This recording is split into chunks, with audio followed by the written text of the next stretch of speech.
नमस्कार आदरणीय दर्शक श्रोताहरू, हामी बीआरटी नेपालको फेसबुक पेजमा छौँ र आज म बीआरटी संवादको नयाँ श्रृङ्खला लिएर उपस्थित भएको छु।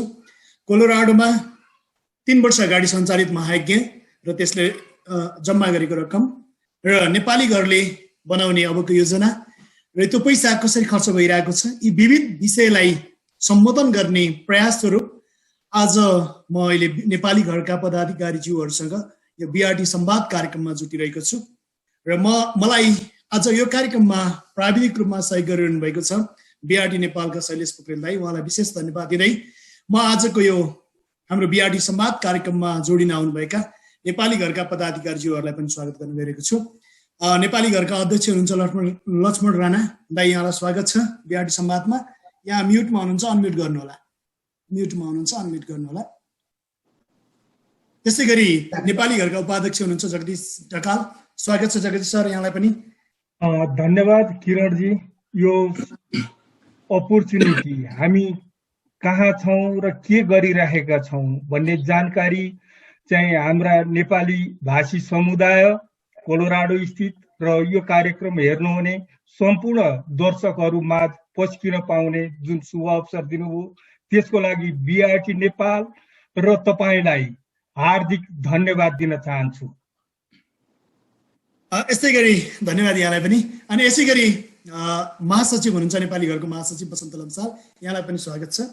नमस्ते किरण भाइ। हाम्रो जगदीश दाइले भने जस्तै सम्पूर्ण कोलोराडोमा बस्ने हामी सम्पूर्ण नेपाली भाषी नेपालीहरू र बाहिरबाट हेर्नु भएको छ भने देश विदेश जहाँबाट हेर्नु भएको भए पनि सम्पूर्ण हाम्रो नेपाली दाजुभाइहरूलाई पनि हाम्रो नमस्कार हाम्रो तर्फबाट र हजुरलाई हार्दिक धन्यवाद यो अवसर जुटाइदिनु भएकोमा। धेरै धन्यवाद यहाँलाई पनि।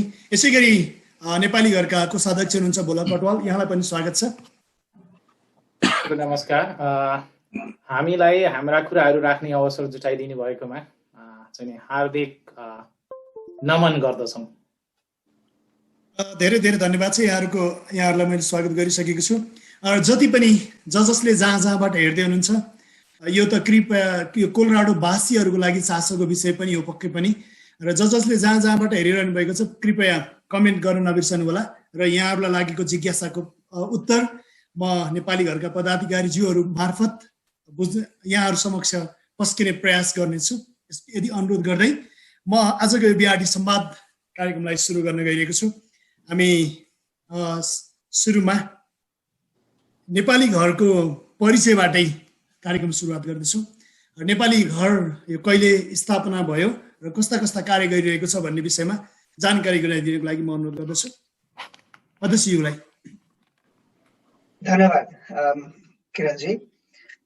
नेपाली घरको स्थापना चाहिँ वास्तवमा 2009 मा चाहिँ लगभग सुरु भयो र हामीले यो 20 मा चाहिँ यसको उद्देश्य भनेको चाहिँ एउटा सबै नेपाली भाषीहरूको लागि एउटा साझा सम्पत्तिको रूपमा एउटा सामुदायिक केन्द्र भनेको नेपाली घर स्थापना गर्ने उद्देश्य सहित यो सुरु भएको हो। र यो 20 मा चाहिँ थुप्रै किसिमका कार्यक्रमहरू पैसा सङ्कलन गर्नेदेखि लिएर यसलाई कसरी यसको संरचनाहरू विकास गर्दै जाने र एउटा पक्का हामी चाहिँ एउटा फिजिकल प्रपर्टी किन्ने स्थितिमा पुग्छौँ भन्ने बिचमा चाहिँ थुप्रै कामहरू हुँदै आएर आज हामी चाहिँ अब यो प्रपर्टी किन्ने स्थितिमा चाहिँ आइसकेका छौँ। र यो अब जस्तो नेपालीहरूलाई नेपाली घरको आवश्यकता छ भन्ने कुरा यहाँ महसुस कसरी भयो यहाँहरूलाई, होइन? त्यसको आवश्यकता कसरी ठान्नुभयो र यो मात्र नेपाली घरै बनाउने उद्देश्यको लागि मात्रै पनि त नेपाली घरको हुन्छ नि स्थापना गर्नु भएको हो र? यस्तो छ होइन। अब सबैभन्दा मुख्य कुरो के हो भने हामी जहाँ बसे पनि जहाँ रहे पनि आफ्नो पहिचान भुल्नु हुँदैन। हाम्रो पहिचान भनेको चाहिँ हाम्रो मौलिक भाषा, संस्कृति, कला, साहित्य, वेशभूषा, रीतिरिवाज, यी सबै कुराहरू चाहिँ पहिचानमा पर्दछन्। अब पहिचान अब हरायो भनेदेखि अब मानिसहरूको अस्तित्व पनि हराउँछ भनिन्छ। त्यसैले कोलोराडोको सन्दर्भमा कुरा गर्ने हो भने हामी यहाँ एउटा ठुलै जमात नेपाली भाषीहरू छौँ कोही हामी नेपालबाट आएका छौँ, कोही भुटानबाट आउनुभएको छ, कोही आसामबाट आउनुभएको छ, यस्तै गरी विभिन्न संसारका विभिन्न ठाउँबाट आउनुभएका एउटा ठुलो नेपाली भाषीहरूको जमात चाहिँ हामी कोलोराडोको छौँ। अब हामीहरूले यो हाम्रो भाषा, संस्कृति, कला, साहित्य, यी वेशभूषा, यी सबै कुरालाई जगेर्ना गर्न सकेनौँ भने र हाम्रो आउने नयाँ पिँढीमा, नयाँ सन्ततिमा त्यो कुरा हस्तान्तरण गर्न सकेनौँ भने चाहिँ देखि यो हाम्रो पहिचान लोप हुन्छ। त्यसले गर्दाखेरि नेपाली घरले को उद्देश्य के रह्यो भने ती सबै नेपाली भाषीहरूको लाई भावनात्मक रूपले चाहिँ एकत्रित गरेर र यो हाम्रो संस्कृति, साहित्य, संस्कृति, भाषा जोगाउने एउटा प्रक्रिया छ, त्यसलाई जगेर्ना गर्ने र आउने सन्ततिलाई चाहिँ ती कुराहरू सिकाउने को रूपमा चाहिँ एउटा केन्द्रबिन्दुको रूपमा चाहिँ हामीले एउटा नेपाली घरको आवश्यकता रह्यो। धेरै धन्यवाद छ। म उपाध्यक्षतिर जान चाहन्छु। यो हामीले नेपालीको लागि नेपाली घर निर्माण गर्ने प्रक्रियामा चाहिँ हामी त्यही विषयमै कुरा गरिरहेका छौँ र यो बनाउने या नेपाली घर, नेपालीहरूको लागि एउटा घर बन्यो भने नेपालीहरूलाई के कस्ता सुविधा हुन्छन् भन्ने ठान्नु भएको छ? किरणजी, तपाईलाई यो प्रश्नको लागि धेरै धेरै धन्यवाद। अब नेपाली घरको आवश्यकता किन रह्यो भन्ने कुरा अध्यक्षज्यूले भनिसक्नुभयो, म यो विषयमा दोहोऱ्याएर नबोलौँ। जस्तो हामी त्यति बेलासम्म बाँच्छौँ, त्यति बेलासम्म हामीलाई नेपाली भनेर चिनिन्छ जबसम्म चाहिँ हामी आफ्नो भाषा, संस्कृतिलाई जोगाउँदै आफ्नो पहिचान राख्छौँ। जब नेपाली घर बन्छ, बनिसकेपछि तपाईले सहुलियतका कुराहरू गर्नुभयो या त्यसको उपयोगका कुराहरू गर्नुभयो, त्यहाँ जाँदाखेरि कम्तीमा नेपालीहरू भावनात्मक रूपमा एक हुन सक्छन्। कुनै कार्यक्रम गर्दा मैले मेरै घरमा पो गरिरहेको छु कि भन्ने किसिमको भावना जगाउने हाम्रो अभिप्राय हो र यसले गर्दाखेरि हामी र हाम्रा भावी पिँढीहरूले हामी को हौं, हामीले के गर्नुपर्छ र हामी कुन बाटोमा जानुपर्छ भन्ने शिक्षा त्यो घरले प्रदान गर्छ भन्ने हामीले विश्वास लिएका छौँ। किरणजी, धेरै धेरै धन्यवाद छ यहाँलाई। अब यस्तै गरी यो प्रक्रियाको विषयमा म कुरा गर्न चाहन्छु। अब यहाँहरूले नेपाली घर किन्ने, म यो आर्थिक पाटोको विषयमा बिस्तारै कुरा गर्दै जानेछु। अहिले यो नेपाली घर किन्ने मैले सुने अनुसार यहाँहरू हेर्ने लगायत विभिन्न कुराहरूमा व्यस्त हुनुहुन्छ अहिले भन्ने सुनेको छु। यो कहाँसम्म सत्य हो, कहाँसम्म पुग्यो अवस्था भनेर मलाई महासचिवज्यूलाई म अनुरोध गर्दछु जानकारीको लागि। धन्यवाद किरणजी। यसको अलिकति थोरै ब्याकग्राउन्ड म तपाईँलाई भन्न चाहन्छु। म इन्भल्भ भएको चाहिँ रिसेन्टली हो, तर पनि म हाम्रो नेपाली घरका गतिविधिहरू स्पेसली पुराणदेखि यता मलाई अलिअलि जानकारी छ र यो खास गरी यसले चाहिँ स्पिड अप चाहिँ कहिले गर्यो भन्नुहुन्छ भने यो लास्ट अगस्त महिनादेखि, गएको अगस्त महिनादेखि हामीले अलिकति यसलाई होइन यसपालि त केही न केही गरेरै छोड्नुपर्छ सकेसम्म भनेर लागिरहेछौँ र अगस्तदेखि यो प्रक्रिया सुरु भयो हो। र त्योभन्दा पहिला पनि बिचमा हामीले चाहिँ के बिर्सनु हुँदैन भने पुराणपछि पनि केही न केही नभएको चाहिँ होइन। उहाँहरूले कति ठाउँमा जग्गा पनि हेर्नुभयो, कति ठाउँमा अरू अरू चर्चहरू पनि हेर्नुभयो। सबै कुरा पैसा, हाम्रो ल्याकत, हाम्रो हैसियत, बरकत र सबैलाई पाएक पर्ने ठाउँदेखि लिएर विभिन्न कारणले गर्दाखेरि ती बीचमा अरू जति पनि डेभलपमेन्टहरू हुन खोजेका थिए तिनीहरू भएनन् अथवा तिनीहरू मेटेरियलाइज भएन। नभइसकेपछि अहिले लास्टमा जुन एउटा हामी जसलाई किन्ने भनेर आँटिरहेछौँ त्यो चाहिँ प्रपर्टीको प्रोसेस सुरुवात चाहिँ हामीले खास गरी पहिला गएर प्रपर्टी हेऱ्यौँ, हामीलाई चित्त बुझ्यो र सबैलाई सेन्टरमा हुने ठाउँ जस्तो पनि लाग्यो। सबै नेपाली भाषी जस्तो भुटानी साथीहरू हुनुहुन्छ, हामीहरू छौँ, असमबाट आउनुभएको साथीहरूको पनि कुरा गर्नुभयो अध्यक्षज्यूले। सबै अरोरा, डेनभर, यतातिर बोल्डर, लङमन सबैलाई अलमोस्ट सेन्टर जस्तो अरबादातिर बस्ने साथीहरू सबैलाई सेन्टर पर्छ जस्तो लागेर र ठाउँ पनि मन पर्यो र हाम्रो ल्याकतभित्र, हाम्रो औकातभित्र फाइनेन्सियली पनि पर्छ कि जस्तो लाग्यो र सबै कुराहरूले फिट भएको जस्तो देखिएपछि हामीले यो 4001 वेस्ट 76th एभेन्यू वेस्टमिन्स्टरमा हो। अनि त्यो चर्चको अहिलेको एक्जिस्टिङ चर्चको नाम चाहिँ सेन्ट मार्थाज एपिस्कोपल चर्च भन्छ। त्यो घर चाहिँ हामीलाई त्यसको जग्गा पनि टन्न रहेछ 2.17 एकरमा बनेको छ र बिल्डिङ इटसेल्फ चाहिँ तपाईँको झन्डै 10,000 स्क्वायर फिट भनौँ 9,995 स्क्वायर फिटको एउटा बिल्डिङ त्यहाँ चाहिँ छ र त्यो बिल्डिङलाई हामीले किन्नुपर्छ भनेर पहिला हेर्न गयौँ। गइसकेपछि धेरै साथीहरू मलाई लाग्छ मेजोरिटी जो पनि जति पनि हाम्रा अग्रज साथीहरू पनि अथवा अग्रज दाइहरू पनि जानुभयो धेरै मेजोरिटीमा भन्छु सबैलाई अनुकूल पर्ने सबैलाई चित्त बुझे जस्तो लागेर हामीले त्यसपछि त्यो प्रक्रियालाई पहिला सिटीसँग भेरिफाई गर्यौँ। अहिले जुन उद्देश्यका लागि त्यो चर्च 1960 समथिङ मलाई लाग्छ 1965 मा जुन बनेको चर्च हो त्यो चर्च चाहिँ त्यति बेलाको तत्कालीन उद्देश्यले धार्मिक पूजापाठ अथवा चर्चको प्रक्रिया अनुसार बनाइएको थियो र यो धेरैलाई थाहा छ, यो हेर्नुहुने अथवा सुन्नुहुने साथीहरू अथवा हाम्रो आम हजुरहरू सबैलाई थाहा छ। त्यो के हुन्छ भनेदेखि एउटा चिज कुनै सर्टेन उद्देश्यको लागि गरिएको चिजलाई कन्टिन्युएसन दिँदै जाँदाखेरि त्यसमा अर्को कुनै चिज आएन भने चाहिँ त्यो ग्रान्डफादर रुल भन्छ, त्यो त्यति बेलैकै रुलले एक्जिस्ट गरिरहेको छ। त्यो ठाउँमा अर्को चर्च आएको भए उहाँहरूले केही पनि गर्नु पर्दैन, चर्च ठाउँमा चर्चै हुन्थ्यो, it would have been the same thing. तर अब हामीले सांस्कृतिक केन्द्र कल्चरल सेन्टर भनेर बनाउने भइसकेपछि र चर्च र हाम्रो नेचर उस्तै हुने भए पनि हाम्रो उद्देश्य चाहिँ नितान्त फरक भएर त्यसलाई रिजोनिङ गर्नुपर्ने हुँदो रहेछ। त्यो अहिले जुन जोनमा त्यसलाई असाइन गरिएको छ त्यो जोनबाट हामीले हाम्रो युजको लागि चाहिँ उपयुक्त हुन्छ कि हुँदैन भनेर र अथवा उपयुक्त बनाउनलाई रिजोनिङ गर्नुपर्ने हुँदो रहेछ। त्यसको लागि फर्स्ट प्रोसेसमा हामीले के गर्यौँ भने सिटीबाट भेरिफाई गरौँ। सिटीको 11 जना मान्छेहरू सम्मिलित एउटा टिमसँग हाम्रो नेपाली घरको टिमले उहाँहरूसँग यसरी भर्चुअल मिटिङ गर्यौँ अनि सबै कुराहरू क्लियर गर्यौँ। यो पोसिबल छ कि छैन, कति टाइम लाग्छ, हामीले यो लिन सक्छौँ कि सक्दैनौँ, बिचमा केही त्यस्तो बाधा अवधानहरू आउन सक्छन् कि व्यवधानहरू भनेर सबै कुरा बुझ्दाखेरि सिटीको सम्पूर्ण टिम चाहिँ हामीप्रति निकै मतलब हामीप्रति पोजिटिभ त नभनौँ, उहाँहरूले जे हो त्यही भन्नुभयो, इट्स डुएबल र तपाईँहरूले जुन उद्देश्यको लागि लिन लाग्नु भएको छ त्यो सम्भव छ र त्यो चाहिँ 8 देखि 9 महिनाभित्र 6 देखि 8 महिना 9 महिनाभित्र चाहिँ यो सबै प्रोसेस कम्प्लिट हुन्छ भनेर उहाँहरूबाट एस्योरेन्स पाइसकेपछि अनि हामीले हुन्छ नि त त्यसो भए हामी एलओआई प्रक्रिया सुरु भएदेखि 8-9 महिनाभित्र कि अबदेखि भन्ने कहिलेदेखि? अबदेखि म त्यहाँनिर आउँछु भाइ।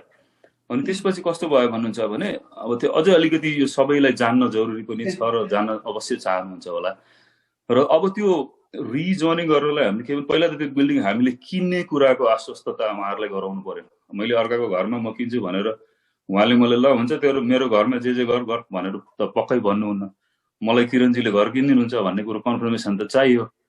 त्यसपछि हामीले लेटर अफ इन्टेन्ट एलओआई भन्छ, एलओआई हामीले एक महिना जस्तो ब्याक एन्ड फोर्थ गरेर त्यो ओरिजिनली मलाई लाग्छ 2.2 झन्डै 1.3 मिलियनमा लिस्टेड थियो।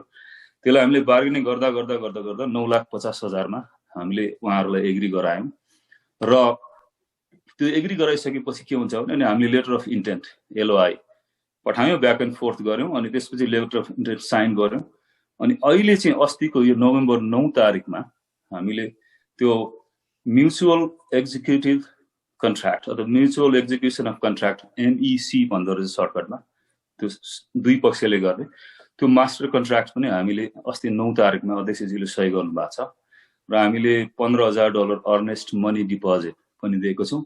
99.9% को अवस्थामा त्यो चाहिँ सुरक्षित हुन्छ। हामीले त्यो किन्न सकेनौँ भने पनि we will get that money refunded. त्यसैले त्यो त्यति भएको छ। अनि अब यो कन्ट्र्याक्ट सही गरिसकेपछि त्यहाँ के छ कन्ट्र्याक्टमा व्यवस्था भनेदेखि 6 महिनाभित्र म्याक्सिमम कन्ट्र्याक्ट सही गरिसकेको 6 महिनाभित्र उहाँहरूलाई फाइनेन्सियल एस्योरेन्स चाहिँ चाहिन्छ, या बैंकबाट होस् या हामीले यसरी चन्दा उठाएर हाम्रा दानी चन्दादाताहरू मन ठुलो भएका चन्दादाताहरूले कसैले 20 दिन्छु भने ठाउँमा 30 दिन होला, त्यो पनि हामीले एक्सपेक्टेसन राखेका छौँ र त्यसरी कुनै न कुनै तरिकाले यो 6 महिनाभित्र हामीले फाइनेन्सियल एस्योरेन्स उहाँहरूलाई दिनुपर्छ र त्यो दिइसकेपछि अब मास्टर त्यो जुन एमइसी त सुरु भइसक्यो, त्यो सुरु भएको 6 महिनाभित्र हामीले फाइनेन्सियल व्यवस्था गर्नु पर्यो जसमा हामी अब यी एग्रेसिभली लागेका छौँ। यो त्यसैको चाहिँ बडा राम्रो सुरुवात पनि भयो, तपाईँहरूलाई फेरि पनि धन्यवाद दिन्छु र पक्कै पनि हाम्रा दाताहरूले पनि कसैले हेरिराख्नु भएको छ भनेदेखि जसले पनि मलाई लाग्छ यो हेर्ने सबैले मन ठुलै बनाउनुहुन्छ होला, यो शुभ कार्य हो होइन। त्यसले गर्दा उहाँहरूलाई म अनुरोध पनि गर्छु, सबैजनालाई हार्दिक अनुरोध गर्छु र अहिले चाहिँ अब हामी त्यो बिल्डिङको लागि दुईटा कुरा साइमल्टेनियसली गरिरहेछौँ। एउटा त अब हामी सिटीमा जाँदैछौँ र सिटीमा जानुभन्दा पहिला एकजना ल्यान्ड प्लानरलाई हायर गरेर हाम्रो चाहिँ इन फ्युचर, अब तपाईँले पछि पक्कै सोध्नुहुन्छ होला के गर्छ, के प्रोग्राम छ भनेर, त्यसको तयारी अहिले हामी गर्दैछौँ। अहिले हामीले तत्काल नसके पनि इन फ्युचरमा यहाँनिर लाइब्रेरी बनाउने, यहाँनिर एउटा बुद्धको एउटा सानो रेप्लिका बुद्धको गुम्बा बनाउने, यहाँनिर एउटा सानो धार्मिक मन्दिर बनाइदिने, यहाँनिर सानो एउटा मस्जिदको चाहिँ सानो एउटा रेप्लिका बनाइदिने धेरै प्लानहरू छन् हामीसँग। त्यसको लागि मर्मत सम्भार गर्ने, त्यसको प्लानहरुको बारेमा फेरि कुरा गरिदिन्छु म। हजुर, त्यसैले त्यो कुराहरू पनि छ र त्यही नै हो बेसिकली। अब हामी रिजोनिङमा जानलाई प्लान के अरे त्यो डेभलपमेन्ट प्लानरलाई हायर गर्ने प्रोसेसमा छौँ र सिटीसँग अब हामी चाहिँ अब हामीलाई घरबेटीले त्यो उहाँको जुन ल्यान्डलोड हुनुहुन्छ उहाँहरूले एउटा लेखेर दिनुपर्छ नेपाली घरको आफ्नो प्रयोजनको लागि उहाँहरूलाई रिजोनिङ गर्नलाई मेरो मन्जुरी छ भनेर एउटा उहाँले रिटर्न एग्रिमेन्ट दिनुहुन्छ र त्यो लिएर अब हामी सिटीमा जान्छौँ। त्यो र ल्यान्ड प्लानरको प्लान लिएर सिटीमा जान्छौँ। त्यो एउटा पाटो भयो र यतापट्टि चाहिँ अब हामी यही हो फाइनेन्सियली। अब यसमा हजुरहरूदेखि लिएर सबैले यसमा हातमालो गर्नु पर्यो, सहयोग गर्नु पर्यो। पैसा उठ्यो भने हामीले स्योरै यो घर किन्छौँ भन्ने अहिलेसम्म हामीलाई लाग्छ। धन्यवाद। यो नेपाली घरको अहिले जुन प्रक्रिया छ जो यो आवश्यक पनि थियो, किन भन्दा धेरैजना दर्शक श्रोताहरूलाई थाहा पनि छैन कहाँ पुगिरहेको छ नेपाली घरको। न घर किन्ने कुरा त छ, तर कहाँ पुगिरहेको छ अब प्रक्रिया भन्ने कुरामा जानकारी गराइदिनु भयो, त्यसको लागि धन्यवाद दिन चाहन्छु। र म अब यो हामी नेपाली घर किन्ने प्रयासमा छौँ। सायद पैसा त यहाँहरूसँग कति छ त्यो विषयमा फेरि म कुरा गर्नेछु। अहिलेलाई भने म कोषाध्यक्षज्यू तर्फ जान चाहन्छु। उहाँसँग म यो कोलोराडोमा ठ्याक्कै नेपालीहरूको डाटा कति छ भन्ने कुरा आइडिया केही छ भने म जानकारीको लागि अनुरोध गर्दछु। अब किन भन्दा पैसा उठाउने कुरा त कोषाध्यक्षतिर जान्छ, अनि यति जति नेपाली छौँ हामीले यतिको औसतको दरमा पैसा उठायौँ भने यति उठ्छ, अनि उहाँसँग डाटा केही छ कि त्यस्तो केही एनालाइसिस गर्नु भएको छ कि? म कोषाध्यक्षतिर जान चाहन्छु। हजुर नमस्कार किरणजी, प्रश्नको लागि धन्यवाद। हामीसँग अहिलेसम्म भएको डेटा भनेको जति पनि अनौपचारिक डेटा छ, औपचारिक भन्नाले चाहिँ नि टेन्टेटिभली हामी कोलोराडोमा लगभग 15,000 जति नेपाली भाषी समुदायहरू छौँ भन्ने तथ्याङ्क, जुन एकदमै र डेटा, एकदमै भेरी इन्फर्मल डेटा भन्छु म, त्यो छ। र हाम्रो यसमा हामीले गरेको प्रयास भनेको चाहिँ अहिले यो प्रयास सँगसँगै हामी डेटा कलेक्सन र सम्पूर्ण नेपाली भाषीहरूको चाहिँ नि एउटा सेन्सस नै लगभग आउने 1.5 वर्षभित्रमा त्यो पनि तयार गर्ने र त्यसले चाहिँ नि के गर्छ भने हामीले रकम सङ्कलन गर्ने प्रक्रियामा एरिया वाइज भोलिन्टियरहरू छुट्याएर अहिले भएको प्रयासमा हजुरलाई भन्दैछु, हामीले अहिले चाहिँ सिटी वाइज एरिया वाइज भोलिन्टियरहरू छुट्याएर डेटा कलेक्सनको प्रारम्भिक चरण, हाम्रो पहिलो चरणको मिटिङ सम्पन्न भयो। हामीले चाहिँ नि गुगल डकुमेन्टमा चाहिँ गुगल सिट मार्फत डेटाबेस तयार गरेर त्यही मार्फत अब त्यो चाहिँ नि स्पेसिफिक प्रयोजन अहिले नेपाली घर को लागि चाहिँ नि आवश्यक पर्ने डोनेसन रकम सङ्कलन मात्रै नभएर भविष्यमा पनि हामी नेपाली भाषीहरू कति रहेछौँ र के रहेछ हाम्रो अवस्था भन्ने बुझ्नको लागि हाम्रो गोल चाहिँ ठाउँमा कति छौँ भन्ने कुरा। हजुर, कुन ठाउँमा कति छौँ र त्यसले चाहिँ हामीलाई सपोर्ट गर्ने भनेको अब अहिले हाम्रो चाहिँ नि डोनेसन अभियानमा पनि, डोनेसन सङ्कलन अभियानमा पनि त्यसले चाहिँ नि सहयोग गर्छ र हामी यसको प्रक्रियामा छौँ। र यो हजुरको प्रश्नको सही उत्तर दिन मैले लगभग 1.5 वर्ष कुर्नुपर्छ जस्तो लाग्छ। हामी कति छौँ भन्ने कुरा चाहिँ हाम्रो चाहिँ लक्ष्य छ। हामी त्यो इन्फर्मेसन सम्पूर्ण नेपाली भाषी समुदायहरूमा हाम्रो अवस्था के रहेछ, एक किसिमको सेन्ससको रिपोर्ट जस्तै चाहिँ लगभग आउने 1.5 वर्षभित्रमा चाहिँ नि डिटेलमा उपलब्ध हुन्छ। त्योदेखि बाहेक रकम सङ्कलनका अन्य प्रोग्रामहरू, अब हजुरले सायद अरू प्रश्नहरू सोध्नुहुन्छ होला, मैले अहिले नै जम्प गरेर धेरै उत्तर नदिउँ कि जस्तो लाग्यो। भनेपछि हामी प्रक्रियामा छौँ, डाटा सङ्कलन प्रक्रिया हामीले योजनाबद्ध रूपमा पहिलो चरणको मिटिङ सम्पन्न गरिसकेका छौँ, डेटाबेस बनाउन सुरु गरेका छौँ। मिटिङ गरेर तपाईँले सिटी वाइज प्रतिनिधिहरू छनौट गरिसक्नु भएको छ। हामी यो सिटीमा योले त्यहाँको सेन्सस भनौँ न, सेन्ससै भनौँ, नेपालीहरूको डाटा कलेक्सन गर्नलाई योलाई जिम्मेवारी दिने भनेर त्यस्तो निर्णय गरिसक्नु भएको छ, भइसकेको छ। यो त्यसको लागि धन्यवाद। अध्यक्षज्यूले केही प्रश्न पार्दै हुनुहुन्छ? होइन, यही डाटा कलेक्सन सम्बन्धीको बारेमा चाहिँ हाम्रो उपाध्यक्ष जगदीश सरले चाहिँ केही छोटोमा प्रश्न पार्न सक्नुहुन्छ कि? किन उहाँ प्रक्रियामा चाहिँ उहाँ इन्भल्भ हुनुहुन्छ। अनम्युट गर्नु होला जगदीश सर, म्युटमा हुनुहुन्छ। धन्यवाद अध्यक्षज्यू। यो किरणजी, यो डाटा भनेको निरन्तर चलिरहने प्रक्रिया हो। अघि हाम्रो कोषाध्यक्षज्यूले भन्नुभयो हामीसित अन्दाजी यति छन् भनेर, त्यो हो डाटा हो। र यो डाटा कलेक्सनको क्रममा हामीले प्रमोद श्रेष्ठको संयोजकत्वमा एउटा कमिटी गठन गरेका छौँ। त्यसले अहिले एरिया वाइज भोलिन्टियरहरू खटाएको छ र त्यो एरिया वाइज भोलिन्टियरहरूले अर्को चाहिँ स्थानीय मान्छेहरूसित स्थानीय सहभागितामा अरू भोलिन्टियर खटाएर डाटा कलेक्सन गर्ने क्रम जारी छ र त्यो सेकेन्ड लेभल हो। यसको लागि अघि हाम्रो चाहिँ कोषाध्यक्षज्यूले भनिसक्नुभयो, हामीले एउटा टुल डेभलप गरेका छौँ। त्यो चाहिँ गुगल टुल डेभलप भएको छ र त्यो टुल प्रयोग गरेर हामी सबैले कम्तीमा घरमुलीको नाम, परिवार संख्या चाहिँ राख्न सक्छौँ। र म यही कार्यक्रम मार्फत चाहिँ नेपाली भाषी समुदायहरूलाई आज अनुरोध पनि गर्छु, कृपया त्यो टुल युज गरेर हाम्रो यो कार्य सफल बनाइदिन सहयोग गरिदिनु होला। धन्यवाद। यो हाम्रो नेपाली घरको मात्रै नभएर यो सम्पूर्ण यो कोलोराडोमा बस्ने नेपाली भाषी सम्पूर्ण हो, नेपाली भाषी। र यो यस्तो खालको चाहिँ डाटा हुनेछ, त्यो चाहिँ आवश्यक पर्दा भोलि नेपाली घरले मात्रै होइन, सम्पूर्ण नेपाली भाषी समुदायले प्रयोग गर्न सक्नुहुनेछ। त्यो हामी उपलब्ध गराउँछौँ र यसको लागि अघि कोषाध्यक्षज्यूले भनिसक्नुभयो हामीलाई केही समय दिनुहोस्। सम्भवतः त्यो 1 वर्षभित्रमा यो चाहिँ हामी सक्छौँ भन्ने हामी विश्वासका साथ अघि बढिरहेका अवस्था हो। धेरै धेरै धन्यवाद। अब यही जो प्रतिनिधिहरू जहाँबाट खटिनु भएको छ उहाँहरूलाई जसले हेरिराख्नु भएको छ उहाँहरू सम्पूर्णलाई सहयोग गरिदिनको लागि म पनि अनुरोध गर्दछु यहाँबाट। अब म महायज्ञतिर जान चाहन्छु। हाम्रो मुख्य कुरो त्यहाँ अड्किएको छ होइन। यो महायज्ञ लगाउनु भयो यहाँहरूले 3 वर्ष अगाडि, झन्डै 3 वर्षै भयो ठ्याक्कै होइन, 3 वर्षै पुगिसकेछ। 3 वर्ष अगाडि महायज्ञ लगाउनु भयो, त्योबाट रकम सङ्कलन पनि गर्नुभयो, पण्डितजी ल्याउनु भयो। सबैजनाले त्यो त कोलोराडोवासी सम्पूर्णलाई जानकारी भएको विषय हो, किन भन्दा सबैजनाले लगभग थाहा पाउनु भएको थियो महायज्ञ भएको। अनि त्यसमा अब यहाँले एउटा पछि कति उठ्यो, के छ कसो छ भन्ने एउटा जानकारी पनि गराइसक्नु भएको थियो।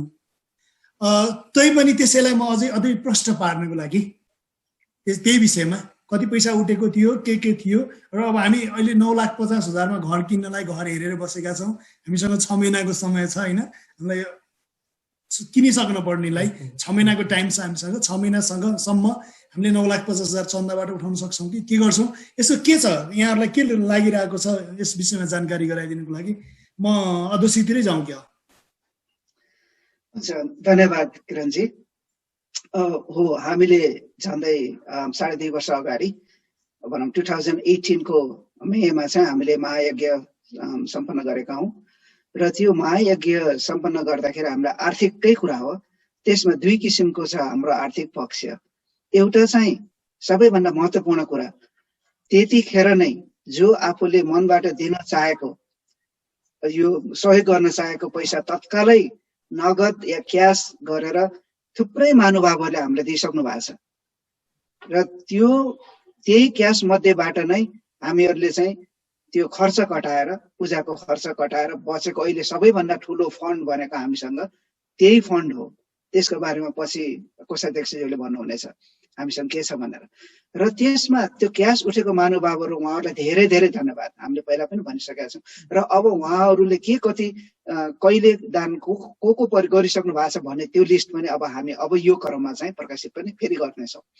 र अर्को पक्ष भनेको चाहिँ के भने, त्यतिखेर केही पैसा दिएर तर मैले यतिसम्म दिन सक्छु भनेर ठुलो रकम चाहिँ उहाँले प्लेज गर्नुभएको छ। अहिले मैले यति दिएँ, अब अझै म यति दिन सक्छु भने त प्लेज कर्ताहरू चाहिँ हामीसँग अर्को लिस्टमा हुनुहुन्छ।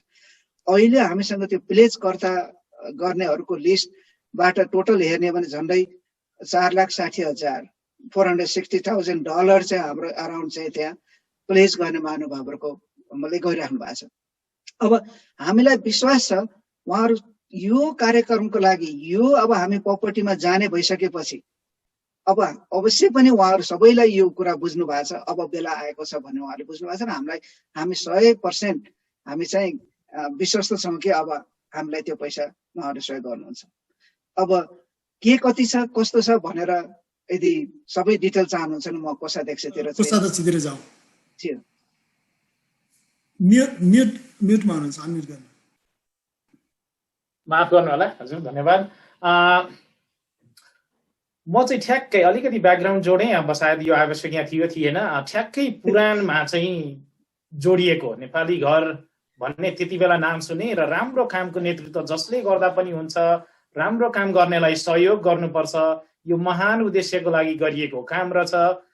तर यसका आर्थिक पक्ष कस्ता छन्, कतिको पारदर्शिता छ, पैसा उठाएर कहाँ खर्च हुँदैछ, बा खानामा खर्च गरेर सक्छन् कि मिटिङ गरेर खर्च गरेर सक्छन् कि भनेर साह्रै क्रिटिकल्ली क्वेसन गरेर यी कुराहरू सबै भेरिफाई गरिसकेपछि चाहिँ हाम्रो अहिलेको तत्कालीन अध्यक्ष उपाध्यक्षहरूको अनुरोधमा चाहिँ नै कोषाध्यक्षमा जोडिएको। मैले यति ब्याकग्राउन्ड चाहिँ, किनभने योभन्दा अगाडि म साह्रै धेरै क्रिटिकल थिएँ, यो पैसा उठाउने तर पैसा कहाँ जान्छ, कसरी युटिलाइज हुन्छ, कहाँ हेर्न पाउने, कसरी पाउने, मैले दिएको डोनेसन कहाँ छ, के छ, यी यावत कुराहरू चाहिँ प्रश्न गरेको हुनाले उहाँहरूले ठिक छ तपाईँका प्रश्नहरू राम्रो लाग्यो, हामीलाई सहयोग गरिदिनुहोस् भन्नुभएको हुनाले ठिक छ राम्रो कामको लागि म सहयोग गर्न तयार छु भनेर यो प्रक्रियामा जोडिएको लगभग पुराणको 1.5 वर्ष पछाडि।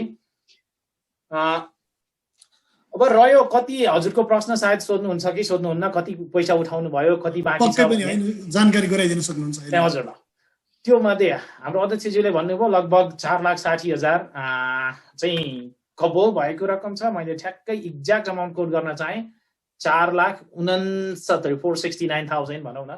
त्यस पछाडि चाहिँ नि केही अमाउन्ट, सानो अमाउन्ट 4,69,000 हजारमा भनौँ, हामी पैसा रुपियाँमा नजाउँ, 4,69,000 कबुल भएको रकम पुराणमा जति तत्कालीन रूपमा जति उठ्यो लगभग 1,21,000 समथिङ। मैले खालि 1,21,000 जति चाहिँ नि तुरुन्तै उठ्यो। उहाँहरूले चाहिँ नि तत्कालीन नेपाली घरको टिमले चाहिँ अडिट गरेर आम्दानी खर्चहरू सार्वजनिक नै गरिसक्नु भएको छ र त्यो डाटा उपलब्ध हुन्छ। र अहिले चाहिँ म यति भन्न चाहन्छु, केही रकम उठेको छ र केही रकम उठाउने प्रक्रियामा छौँ। र पहिलो चरणमा हामीले के गर्यौँ भने हामी नेपाली घरको बोर्ड मेम्बरहरू, सल्लाहकारहरू हामी आफैबाट सुरु गरौँ। हामीले गरेनौँ भने हामी हाम्रा चन्दादाताहरूलाई कसरी रिक्वेस्ट गर्न सक्छौँ भनेर चाहिँ हामीले एउटा सिस्टम तयार गर्यौँ, सिस्टम इन्डस्ट्री स्ट्यान्डर्ड सिस्टम, ताकि जहाँ ठुला ठुला बिजनेस जसले मिलियन्स अफ डलरको कारोबारहरू जुन सिस्टमबाट गर्छन् त्यही सिस्टम चाहिँ नि म संलग्न भएको फाइनेन्सियल इन्स्टिट्युसन मार्फत नेपाली घरलाई निशुल्क उपलब्ध गराएर सबैको इन्फर्मेसन कहीँ कतै कुनै हिसाबले कम्प्रोमाइज नहुने गरी चाहिँ रिकरिङ डोनेसन कलेक्सन गर्ने सिस्टम, जुन अहिलेको इन्डस्ट्री स्ट्यान्डर्ड टर्म अनुसार एसिएच भन्छ, एसिएच मार्फत रिकरिङ डोनेसन कलेक्सन गर्ने सिस्टम चाहिँ नि हामीले सेटअप गरेर हाम्रो आन्तरिक नेपाली घरको बोर्ड मेम्बरहरू र सल्लाहकारहरू अनि थोरै नजिकका शुभचिन्तकहरूको मार्फत चाहिँ नि हामीले अहिलेसम्म जनवरीबाट प्रक्रिया सुरु गर्यौँ, सिस्टम हामीले सुरु गरौँ भनेर, र अहिलेसम्म लगभग 10% रकम चाहिँ नि जति कबुल भएको थियो हाम्रो आन्तरिक टिम मार्फत, जो 4,60,000 समथिङमा लगभग 10% रकम चाहिँ नि उठेको र उठ्ने प्रक्रियामा छ। र यो चाहिँ एकैचोटि उठेको छैन, रिकरिङ हामीले चाहिँ नि क्यास फ्लो, हाम्रो आइडिया चाहिँ क्यास फ्लो जेनेरेट गर्ने, त्यो क्यास फ्लोले भोलि मोर्गेजमा जाने प्रक्रियालाई सहयोग गरोस् भनेर। तर किरणजी यो प्रक्रियामा हामी काहीँ न काहीँ चुकेकै हौँ। पैसा सङ्कलन गर्ने प्रक्रियामा ढिलो भएको यो हामी सबैले बुझेका छौँ र हाम्रा आदरणीय हजुर हामी जब मान्छे सबैजना जतिजनाले बोल्नु भएको थियो त्यति बेला हामी महायज्ञ लगाइरहेका थियौँ, सबैजना भित्र एक्साइटमेन्ट पनि थियो होइन। म पनि भर्खर आइपुगेको थिएँ, कोलोराडो भर्खर आएको थिएँ, 1 वर्ष जति भएको थियो म आएको भर्खर त्यो महायज्ञ हुने बेलामा। म पनि गएको थिएँ, 2-3 दिन 3-4 दिनसम्मै गएँ, म पनि गएको थिएँ, सहभागी चाहिँ भएको थिएँ। अनि के थियो भन्दा त्यतिखेर एक्साइटमेन्ट थियो, हामीलाई सबैजनालाई नेपालीहरूको आफ्नो सामुदायिक भवन बन्छ भन्ने खालको सोच थियो। सबैजना त्यही एक्साइटमेन्टले पैसा रकम बोल्नुभयो, त्यो प्रक्रियामा गयो। र त्यसपछि नेपाली घरले के गर्दैछ भन्ने गतिविधिहरू तपाईँले अडिट गरेर निकाल्नुभयो, त्यसपछि जानकारी भएन कसैलाई पनि। अनि त्यो पैसा बोल्ने मान्छेलाई पनि होइन म दिउँ कि नदिउँ, यो पैसा के गरेँ भन्ने हुन्छ नि, मैले सय दिएको नि कहाँ गयो त आज भन्ने त्यस्तो खालको अवस्थाले गर्दा पनि हो कि मलाई त्यस्तो लाग्यो। तपाईँलाई के लाग्छ, त्यो कारणले हो कि पैसा उठ्न ढिलो भएको? मैले एउटा दुईटा कुरा जोड्न चाहेँ यो विषयमा। पैसा सायद हामी त्यति बेला चाहिँ घर घर गएर पैसा उठाउन सक्थ्यौँ, ल तपाईँले बोलेको रकम दिनुहोस् भनेर हामी त्यसरी प्रस्तुत हुन चाहेनौँ। हामी ठोस कार्यक्रम लिएर हामीले घर बनाउने या किन्ने भनेर अघि थोरै ब्याकग्राउन्डमा आयो, जग्गा हेर्ने प्रक्रिया। हाम्रो एउटा टिमले जग्गा हेर्न थाल्यो, हामी घरहरू हेर्न थाल्यौँ, ताकि हामीले गर्छौँ भन्यौँ केही न केही ठोस कार्यक्रम लिएर चन्दादाता कहाँ जाउँ भन्दाखेरि चाहिँ यो लगभग 2-2.5 वर्ष बितेको चाहिँ कारण भनेको हामीसँग ठोस कार्यक्रम भएन, ताकि के देखाएर पैसा माग्ने। ल मैले पैसा त दिने, तर खै के छ कार्यक्रम, कुन जग्गा कहाँ छ अथवा घर कहाँ छ, के हेर्ने, के हेरेर मैले चाहिँ ल मैले कबुल गरेको हो, तर कबुल गर्दा नै म बाध्यकारी त हुन्न नि त मैले डोनेसन दिन, होइन। र यही प्रक्रियामा हजुरको प्रश्नलाई मैले जोड्दै गर्दा कतिपय चन्दादाता, हाम्रा नजिकका चन्दादाताहरूबाट होइन तपाईँहरूले पैसा त लिन्छु भन्नुभयो, खोइ तर मलाई एउटा फोन पनि आएको छैन, केही पनि आएको छैन, पैसा उठाउनु हुन्न कि क्या हो भनेर मलाई कतिपय चाहिँ नि मेरा नजिकका डोनरहरू उहाँहरूले भन्नुभएको। हामीले भन्यौँ हामी ठोस कार्यक्रम लिएर हजुरहरू कहाँ आउँछौँ, यो महान कार्य र यो प्रक्रियामा हामी सबैले भोलिन्टियर गरेका हौँ। किनभने म पनि नेपाली घरको तर्फबाट फुल्ली हायर भएर नेपाली घरले चाहिँ नि पेड गरेर राखेको होइन, हामी महान अभियानको लागि चाहिँ नि हामी सबैले आफ्नो महत्त्वपूर्ण समय छुट्याएर भोलिन्टियर गरेर सबैले र ठुलो टिम एक ठाउँमा आएर काम गर्दा चाहिँ नि प्रक्रिया लागेको। यो बिचमा हामीले ठुलो प्रोग्रेस गरौँ भन्छौँ, ठुलो प्रोग्रेस, सिस्टम तयार भयो। अब ताकि आउने अघिल्ला कार्य समितिहरूलाई यो डोनेसन सङ्कलन गर्न, फन्ड रेजिङ गर्न साह्रै सजिलो सिस्टम बनाएका छौँ।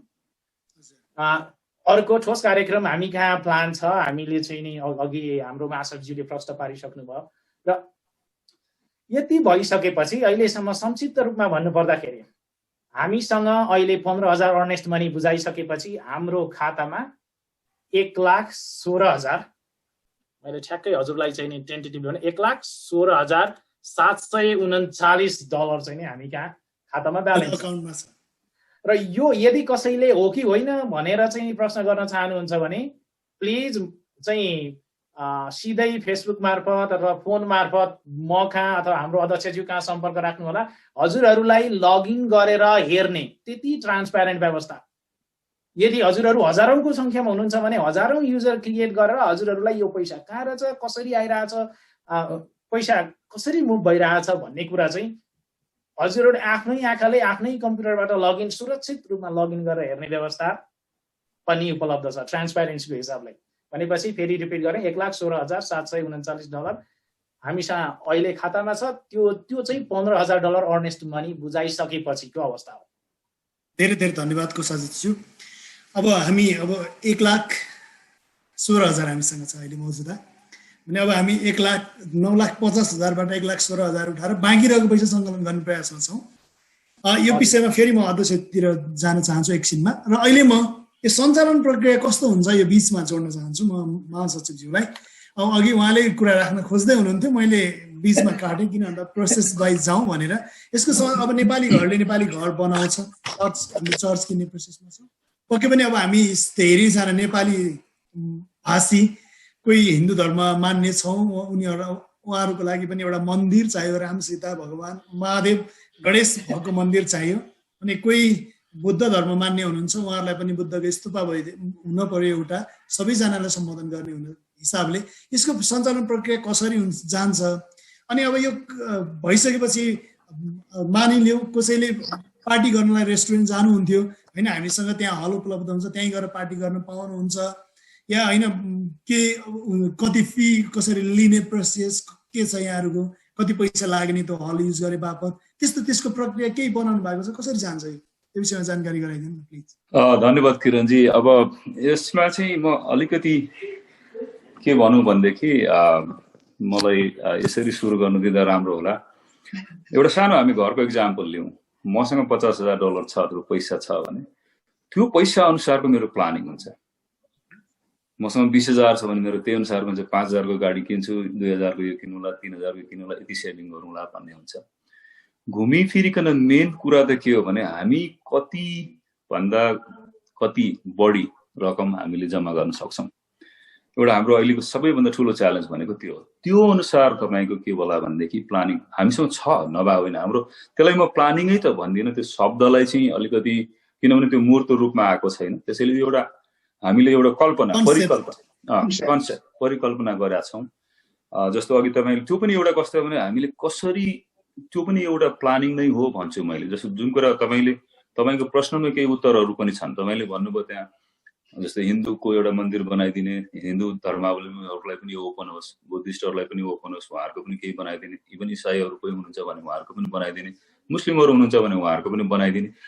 यो सबै कुराहरू हामी किन गरिरहेछौँ भने त्यो सेन्टरबाट हामी कसरी त्यसलाई चाहिँ जेनेरेट गर्न सक्छौँ, त्यसलाई कसरी चलाउन सक्छौँ। एकतिर हामीले नन प्रफिट अर्गनाइजेसन बनाएका छौँ, अर्कोतिर त्यो देखिने गरी पैसा पनि लिनु मिलेन। जस्तो तपाईँले रेन्टकै कुरा गर्नुभयो भने मलाई लाग्छ फर रेन्ट भनेर हामीले लिनु मिल्दैन होला, फर डोनेसन फर नेपाली घर अथवा कुनै त्यो टेक्निकलिटिज त्यसको छ।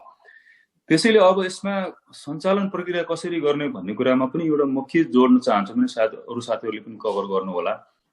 यसमा नाम नेपाली घर भए पनि यो हजुरहरू हामीहरू सबै जसले प्रोग्राम हेर्नु भएको छ, सुन्नु भएको अथवा हेर्नु भएको छैन, सबै नेपाली भाषीहरूको अमेरिकाभरिकै यो चाहिँ हाम्रो प्रपर्टी, हाम्रो संस्था अथवा हाम्रो सम्पत्ति हो, पहिलो कुरा त।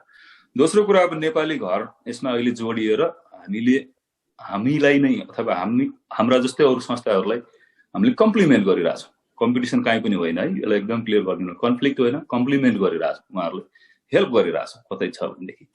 र त्यसले गर्दाखेरि यो भोलि हामीले किनिसकेपछि एउटा त पहिला घर हातमा आओस्, त्यसपछि हामी चाहिँ समाजमा गएर समाजका हाम्रा इन्टेलेक्चुअल वर्ग हुनुहुन्छ, प्रबुद्ध वर्ग हुनुहुन्छ, समाजको नेतृत्व गर्ने मान्छेहरू हुनुहुन्छ, हरेक सेक्टरबाट सामाजिक संस्थामा नेतृत्व गर्ने साथीहरू हुनुहुन्छ, टेक्निकल मान्छेहरू हुनु होला, इन्जिनियर, डाक्टर, वकिलहरू पनि हुनु होला।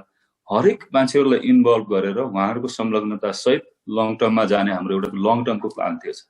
र सर्ट टर्ममा चाहिँ अब हाम्रो मेन कुरो अघि नै मैले सुरुमै भने कति पैसा, मानौँ हामीले 9,50,000 कहाँ तिर्नु छ, 12 लाख हामीले मानौँ बाइ द वे जम्मा गऱ्यौँ अरे फर इक्जाम्पल भने कि देन वी क्यान प्लान। 9,50,000 त्यहाँ गयो, अब 2.5-3 लाख रुपियाँ हामीसँग छ, let's do this priority wise. अब पहिला त्यसलाई घरलाई रिपेयर गर्ने हो कि अलिकति त्यहाँ तपाईँको प्लम्बिङको समस्या पनि छ, 20-25-30,000 खर्च हुने अवस्था पनि छ, त्यसलाई अरू हिसाबले हामीले चाहिँ पार्टिसन गर्ने, के गर्ने, बनाउने भन्ने कुराहरू चाहिँ हामी इन फ्युचर त्यो निड बेस्ड आधारमा, जस्तो अघि न नेपाली घरको संस्थाको किन आवश्यकता भयो, समयसँगै यी संस्थाहरूको आवश्यकता भए जस्तै हाम्रो यो घरमा पनि जब हामी त्यो अवस्थामा हुन्छौँ त्यसपछि हाम्रो आवश्यकताहरू फेरि बिस्तारै डेभलप हुँदै जान्छन्। होइन यहाँनिर त बरु यस्तो गर्नु पर्यो, हामीसँग 1 लाख छ, बरु एउटा मन्दिर बनाइदिउँ न या एउटा गुम्बा बनाइदिउँ न भन्ने प्लानहरू चाहिँ हामी पछि गरौँला। र डे टु डे कसरी रन गर्ने भनेर पनि अहिले हामीसँग योजना छ। र यति मात्रै हामीले गर्न सक्यौँ भने पनि यसको यदि पेड अफ चाहिँ हामीले कुनै तरिकाले ढिलो चाँडो सक्दो चाँडो गर्न सक्यौँ भने त्यसपछिको अपरेसन भनेको अब lawn maintenance, parking lot area maintenance, बत्ती, पानी, र त्यो एकजना पूर्वाकै चाहिएला। त्यतिसम्म पनि हामी बोर्ड मेम्बरकै साथीहरूले, जस्तो महिनामा मैले हरेक महिनामा $100 चाहिँ कमिटमेन्ट गरेको छु, एसिएसबाट हरेक महिना जान्छ, त्यस्तै हाम्रो साथीहरूले पनि गर्नुभएको छ। यो मैले प्लेज गरेको रकम भन्दा मैले एउटा सानो उदाहरण मात्रै दिएको है। यस्तो चाहिँ हाम्रो कस्तो एक्स्ट्रा पैसा पनि हामीले त्यहाँ हरेक महिना जेनेरेट भइराखोस्। र त्यसको अतिरिक्त जस्तो हाम्रो अरू प्रोग्रामहरू पनि छन्, अब त्यो कतिको सक्सेस हुन्छ हुँदैन, जस्तो 1,000 एक घर भन्ने कन्सेप्ट पनि हामीहरू ल्याएको छौँ। अब यो तपाईँहरूमा पनि त्यसमा हेल्प चाहिन्छ हो। $1,000 निकै धेरै पैसा पनि हो, तर जहाँ मन हुन्छ नि त्यहाँनिर त्यो $1,000 ठिकै छ। हुनेले एकैपल्ट देला, नहुनेले उहाँहरूले 20-20, 30-30, 25-25 गरेर पनि मैले तिर्न सक्छु, मैले सक्दिनँ भनेदेखि। तर मेरो इच्छा त यो हाम्रो चिज हो नि, त्यो हिसाबले हामी पक्कै हामीलाई विश्वास छ त्यसरी मात्रै उठायो भने हाम्रो $1 मिलियन पैसा उठ्छ। र म तपाईँलाई अर्को एउटा, म अस्ति क्यालिफोर्निया गएको थिएँ, लस एन्जलस, त्यहाँ पनि एउटा यस्तै संस्था बनाउनु भएको रहेछ त्यहाँको साथीहरूले, र उहाँहरूले गो फन्ड मात्रै पनि थुप्रो $1,000 चाहिँ उहाँहरूले चाहिँ कलेक्ट गर्नुभएको रहेछ। त्यो हिसाबले अब मलाई लाग्छ हामी सक्सेस डेफिनेटली हुन्छौँ। र हाम्रो प्रोग्राम के अथवा केमा जाने, भोलि लाइब्रेरी बनाउने कि अहिले किताबको कुराहरू पनि कसले डोनेसन गर्नुहुन्छ अरे भन्ने कुरा पनि त्यो हामीलाई कता मतलब बाहिर आएको छ। जब भोलि हाम्रो लाइब्रेरी बनाउने निड होला। त्यसैले यो सबै कुराहरू समग्रमा के हुन्छ भने हजुरहरू हामीहरूले हामी आफैलाई कति सहयोग गर्न सक्छौँ, कति हार्दिकता देखाउन सक्छौँ त्यसमै भर पर्छ। धेरै धेरै धन्यवाद यो जानकारीको लागि। पक्कै पनि अब यो एक घर $1,000 भने एउटा परिवार भनौँ न, एक घर भन्दा एक परिवार 1,000 $1,000 गरियो भने धेरै रकम सङ्कलन गर्न सकिएला सायद। अब यो किन भन्दा जति जसले हेरिराख्नु भएको छ आज र पछि कतिले भिडियो पनि हेर्नुहुन्छ, अहिले काममा व्यस्त भएको भएर लाइभ हेर्न नभ्याउने पनि धेरै हुनुहुन्छ, उहाँहरू काममा व्यस्त भएको हुनाले उहाँहरूलाई पनि पक्कै लाग्नेछ कि मैले दिएको रकम सही सदुपयोग भइरहेको रहेछ, मैले पहिला 400 दिएको थिएँ, ठिक छ म 600 थपिदिन्छु भन्ने त्यस्तो खालको मन पनि आउन सक्छ यो हामीलाई। किन भन्दा उहाँहरूलाई जानकारी चाहिएको थियो, जानकारी पाइसकेपछि पक्कै पनि त्यो पनि हुन्छ भन्ने मैले कामना गर्छु। र म यसैमा एउटा कुरा जोडिहाल्छु भाइलाई, तपाईँले एकदम सही कुरो उठाउनु भयो। म नाम चाहिँ लिँदिनँ। अस्ति हामीले यो घर लिइसकेपछि हामीले पहिलाका डोनर साथीहरू पनि जो विशेष गरी ठुला डोनरहरू हुनुहुन्छ उहाँहरूलाई पनि सक्दो इन्भाइट गरेका थियौँ। कतिजनाले भ्याउनु भयो, कतिजनाले भ्याउनु भएन कार्य व्यवस्थाको कारणले। तपाईँले भनेको जस्तै मैले बोलेको यति 1000 हो र तिमीहरूलाई अरू पनि चाहिन्छ भने मलाई भन, मलाई एकदम मन पर्यो भनेर पनि हामीलाई 1-2 जना ठुला डोनरहरूले पनि हामीलाई आश्वासन दिनुभएको छ। त्यसैले त्यो सम्भव छ भाइ। नेपालीहरूको मन ठुलो छ नि, एउटा कुरो विश्वास होइन। अनि अब म यो संस्था हामी निर्माण गर्नेछौँ, अहिले नेपाली घरले बनाउँदैछ भन्ने छ होइन। कोलोराडोमा मेनली नेपाली घरको इनिसिएसनमा बन्दैछ। कोलोराडोमा लगभग 26-27वटा संस्था छ भन्ने छ। एकिन डाटा त कसैसँग पनि रहन्छ, कुन कुन संस्था कहाँ छन् विलिन भएका त्यो पनि रहेछ होइन। अनि त्यसले गर्दा अब यो अरू संस्थाहरूलाई पनि कसरी कोअर्डिनेसन गरेर यसलाई कसरी अगाडि बढ्नलाई अरूले पनि संस्थाहरूले पनि सहयोग गर्ने, अरूले पनि रकम हाल्ने, यो प्रक्रिया कस्तो छ, के भइरहेको छ, यस विषयमा कृपया अध्यक्ष अथवा उपाध्यक्ष कसले जानकारी गराइदिनुहुन्छ, जसले गराइदिँदा पनि फरक पर्दैन। ठिकै छ जगदीश सर, म यसमा केही बोल्छु है। धन्यवाद किरण भाइ, यो एकदमै महत्त्वपूर्ण कुरा हो। किनभने हामी यो रजिस्टर्ड नन रजिस्टर्ड संस्थाहरू साना ठुला भन्ने कुरा भएन। रजिस्टर्ड नन रजिस्टर्ड गरेर हामी चाहिँ झन्डै 25-26 संस्थाहरू चाहिँ छौँ, सामाजिक संस्थाहरू चाहिँ छौँ। तर सबैको उद्देश्य भनेको चाहिँ फेरि तपाईँ हामी सबै नेपाली भाषीकै हितको लागि हो। फेरि तपाईँ एक अर्काको कम्पिटिटर्स कोही पनि होइन है, त्यो चाहिँ हामीले बुझ्नुपर्छ। तर यो सङ्गठित हुनु चाहिँ राम्रो कुरा हो र सङ्गठित सबै साथीहरूले, सबै संस्थाहरूले हामी समुदायमा बस्ने मान्छेहरूको हित गर्ने प्रक्रियामै हुनुहुन्छ।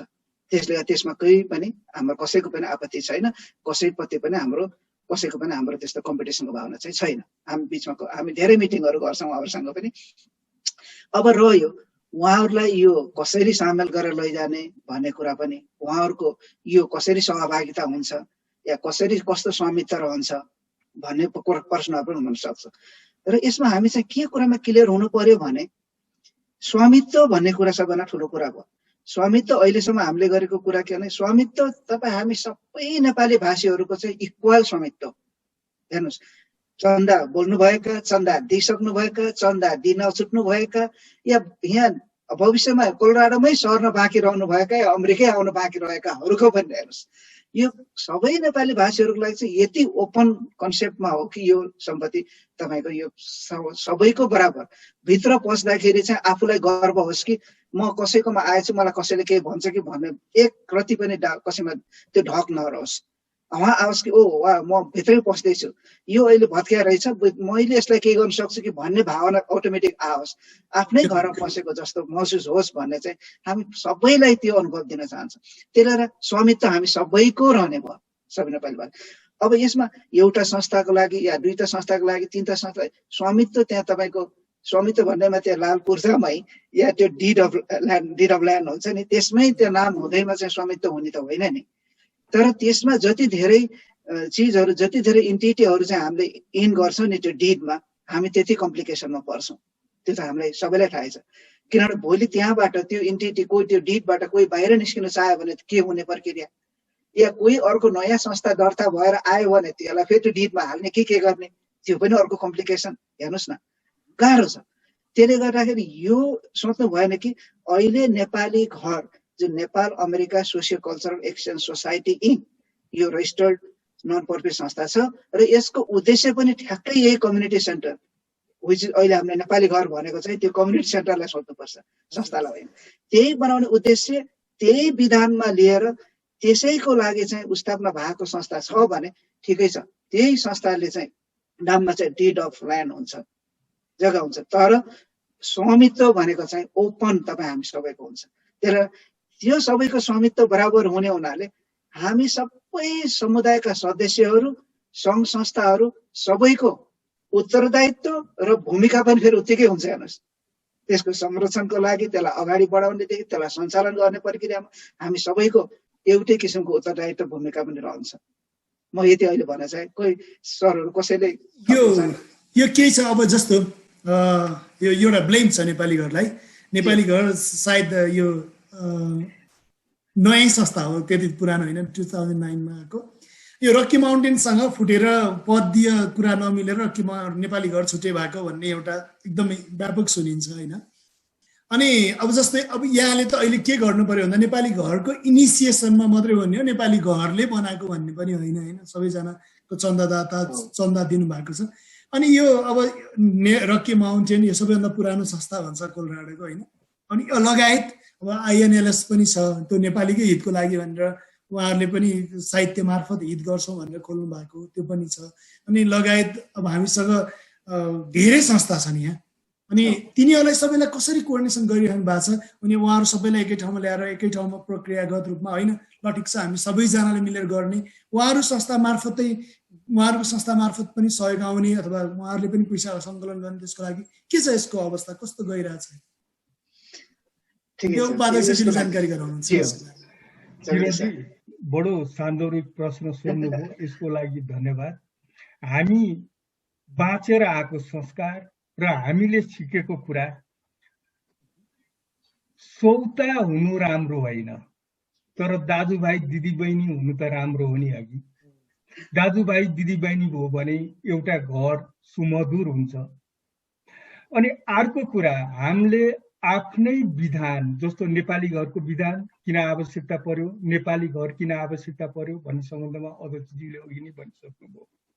र एउटा कल्चरल सेन्टर बनाऊ भनेर हाम्रा संस्थापक सदस्यहरू जो 13 जना हुनुहुन्छ उहाँहरूले एउटा परिकल्पना ल्याउनु भयो र ती संस्थापकहरूलाई म यो कार्यक्रम मार्फत हार्दिक धन्यवाद दिन चाहन्छु। हामीहरूले उहाँहरूले ल्याएको अभियानलाई एउटा चाहिँ स्वच्छ किसिमले अगाडि बढाउँ भनेर लागेको अवस्था हो।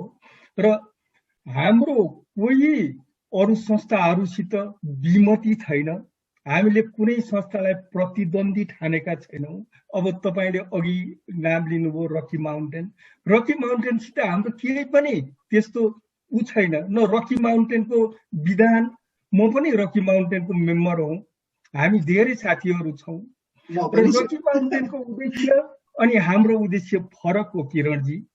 र म अर्को कुरा पनि के भन्छु भने केही कुराहरू थपिँदै समयअनुसार परिवर्तन हुँदै जान्छन्। रकी माउन्टेनसित हामीले यो चाहिँ मे 17, 2013मा तत्कालीन अध्यक्ष नारायण कुमार श्रेष्ठ र रकी माउन्टेनका अध्यक्ष शरद आचार्यको संलग्नतामा हाम्रा कार्यक्रमहरू नदोहोरिउन्, एकै किसिमका कार्यक्रमहरू नगरौँ, यसलाई समझदारी गरौँ भनेर बम्बई प्यालेसमा हामीले एउटा MOI-मा पनि साइन गरेका थियौँ। त्यसैले हामी मित्र हौँ, हामी चाहिँ दाजुभाइ दिदीबहिनी हौँ, हामी चौता होइनौँ। त्यसै गरी यही अभिप्रायमा चाहिँ समस्त नेपाली भाषीहरू र यो कार्यक्रम हेर्नुहुने दर्शकहरूलाई बुझिदिनु हुन अनुरोध गर्छु किरणजी। मात्र मेरो उद्देश्य के थियो भन्दा सबै यो विषयमा क्लियर गराइदिनको लागि रकी माउन्टेन नेपाली घर फुटेको अरे के हो कसो भनेर मान्छे हुन्छ नि जति पनि सुने दर्शक श्रोता हुनुहुन्छ उहाँहरूलाई यो यस्तो रहेछ है भन्ने क्लियर होस् भनेर मैले प्रश्न गरेको यहाँहरूलाई।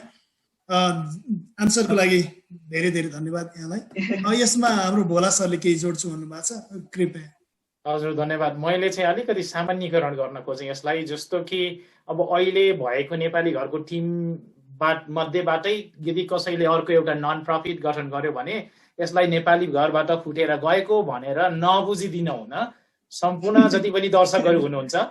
किनभने हाम्रो कुनै पनि टिम मेम्बरले अर्को नन प्रफिट कुनै अर्को प्रयोजनको लागि खोल्नु भयो भने that is a better thing होइन। त्यसरी बुझौँ, हामी सबैसँग सहकार्य गर्ने हिसाबले अगाडि र फराकिलो मन सहित मल्टिकल्चरल कम्युनिटी सेन्टरको अवधारणामा अगाडि बढेको हुनाले हामीलाई हाम्रा अग्रज संस्था, पुराना संस्था, अन्य नन प्रफिट, यो लोकल कम्युनिटी सबैको सहयोगको जरुरी छ र हामी पनि त्यसको एउटा पार्ट हौँ भन्न चाहन्छु म चाहिँ। धेरै धेरै धन्यवाद।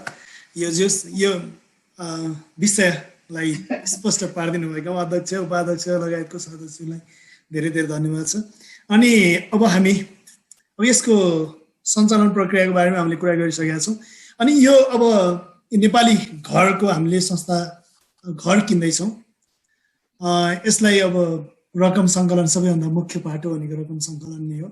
यसलाई पनि यहाँहरूले त्यही अनुसार सोचिरहनु भएको छ, हामीले कुरा पनि गरिरहेछौँ त्यस विषयमा। एक घर $1000, यो मलाई यो अभियान एकदम राम्रो लाग्यो। किन भन्दा यो सजिलो पनि हुन्छ कि भन्ने मैले पनि महसुस गरिरहेको छु होइन। म पनि यही नेपाली कोलोराडो बस्ने नेपालीहरूको केही सदस्य हो, म पनि एकजना होइन, म बाहिरको मान्छे होइन, मलाई पनि त्यो राम्रो लागिरहेछ। अनि अब यो हामीले नेपाली घर त पक्कै पनि बनाउँछौँ, यसमा हामी गर्न सक्छौँ भनेर अगाडि बढ्यो भने पक्कै पनि बन्छ।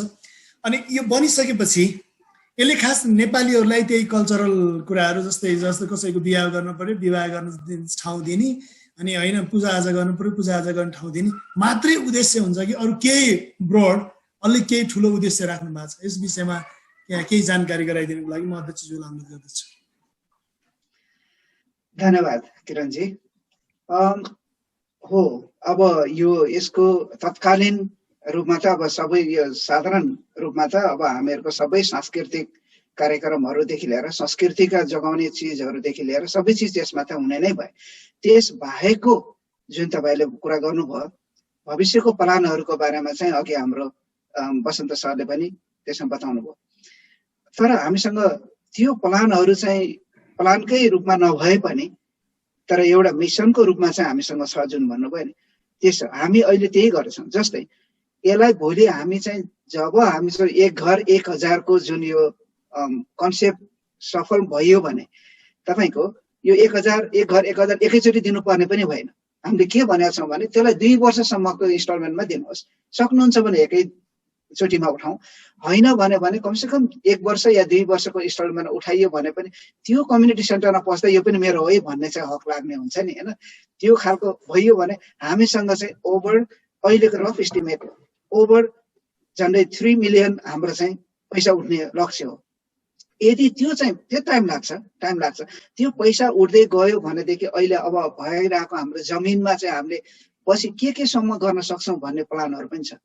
त्यसले गर्दाखेरि हाम्रो प्लान भनेको के हो भने भविष्यमा यो कल्चरल सेन्टर, यो अहिले नेपाली घर सामुदायिक केन्द्र कल्चरल सेन्टर हुँदै यसलाई एउटा नेपाली भनौँ न संस्कृतिको एउटा सङ्ग्रहालयकै रूपमा चाहिँ विकास गर्ने, ताकि यसमा चाहिँ नेपाल सम्बन्धी नेपाली सम्बन्धी अध्ययन गर्न सक्ने त्यो किसिमको पनि परिवेश सिर्जना गर्न सक्ने एउटा ठुलो लक्ष्य हो। भोलि हामी त्यसमा म्युजियम बनाउला होइन। अब त्यो हाम्रो भनौँ न जुन चाहिँ धार्मिक रेप्लिकाहरूको कुरा त त्यो सधैँ छ। त्यसपछि त्यहाँ सानोतिनो बासै बस्न सक्ने किसिमको व्यवस्था पनि गर्ने। भोलि त्यो चिजहरू पनि अहिले हामीले प्लानमा चाहिँ जुन प्रिन्सिपल डेभलपमेन्ट प्लानिङ भनेर अघि बसन्त सरले भन्नुभयो, सिटीको प्लानमा चाहिँ अफिसियल डेभलप प्लानमा चाहिँ हामीले त्यो इन्टिग्रेट गर्ने अहिले प्लान गरिरहेछौँ, ताकि हामीलाई भविष्यमा चाहिँ सबै कुराहरू चाहिँ क्लियर होस्, पछि हामीलाई कुनै अप्ठ्यारो नपरोस् भनेर। त्यही भएर छोटकरीमा भन्यो भने हाम्रो प्लान चाहिँ यसलाई भविष्यमा एउटा बृहत नेपाली संस्कृति सङ्ग्रहालय, एउटा नेपाली भाषा र नेपालीहरूको अध्ययन गर्नेको एउटा केन्द्रकै रूपमा चाहिँ विकास गर्ने उद्देश्य छ। धेरै धन्यवाद यहाँलाई। अब त्यस भएपछि हामीसँग एकजना अमेरिकी नागरिक हुनुहुन्छ डान एडवान।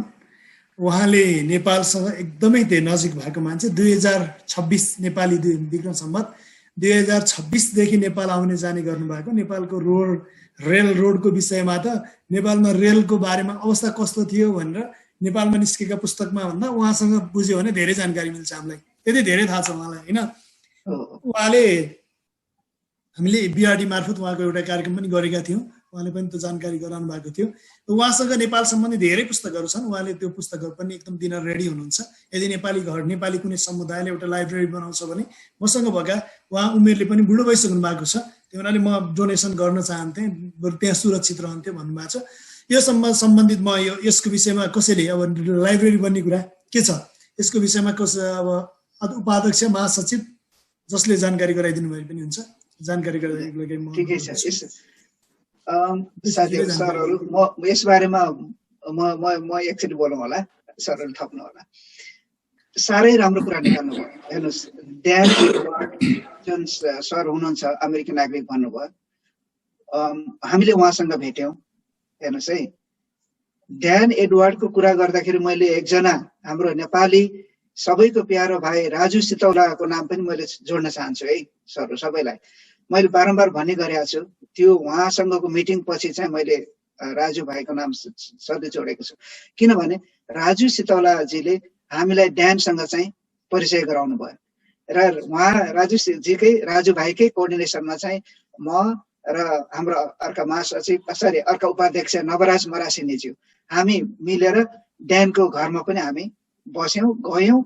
उहाँले सबै किताबहरू देखाउनु भयो र उहाँको त्यो 2 बेडरुम अपार्टमेन्टमा भरि किताब नेपाल र नेपाल सम्बन्धीका प्लस स्टोरेज युनिटमा पनि उहाँको किताबहरू छन्।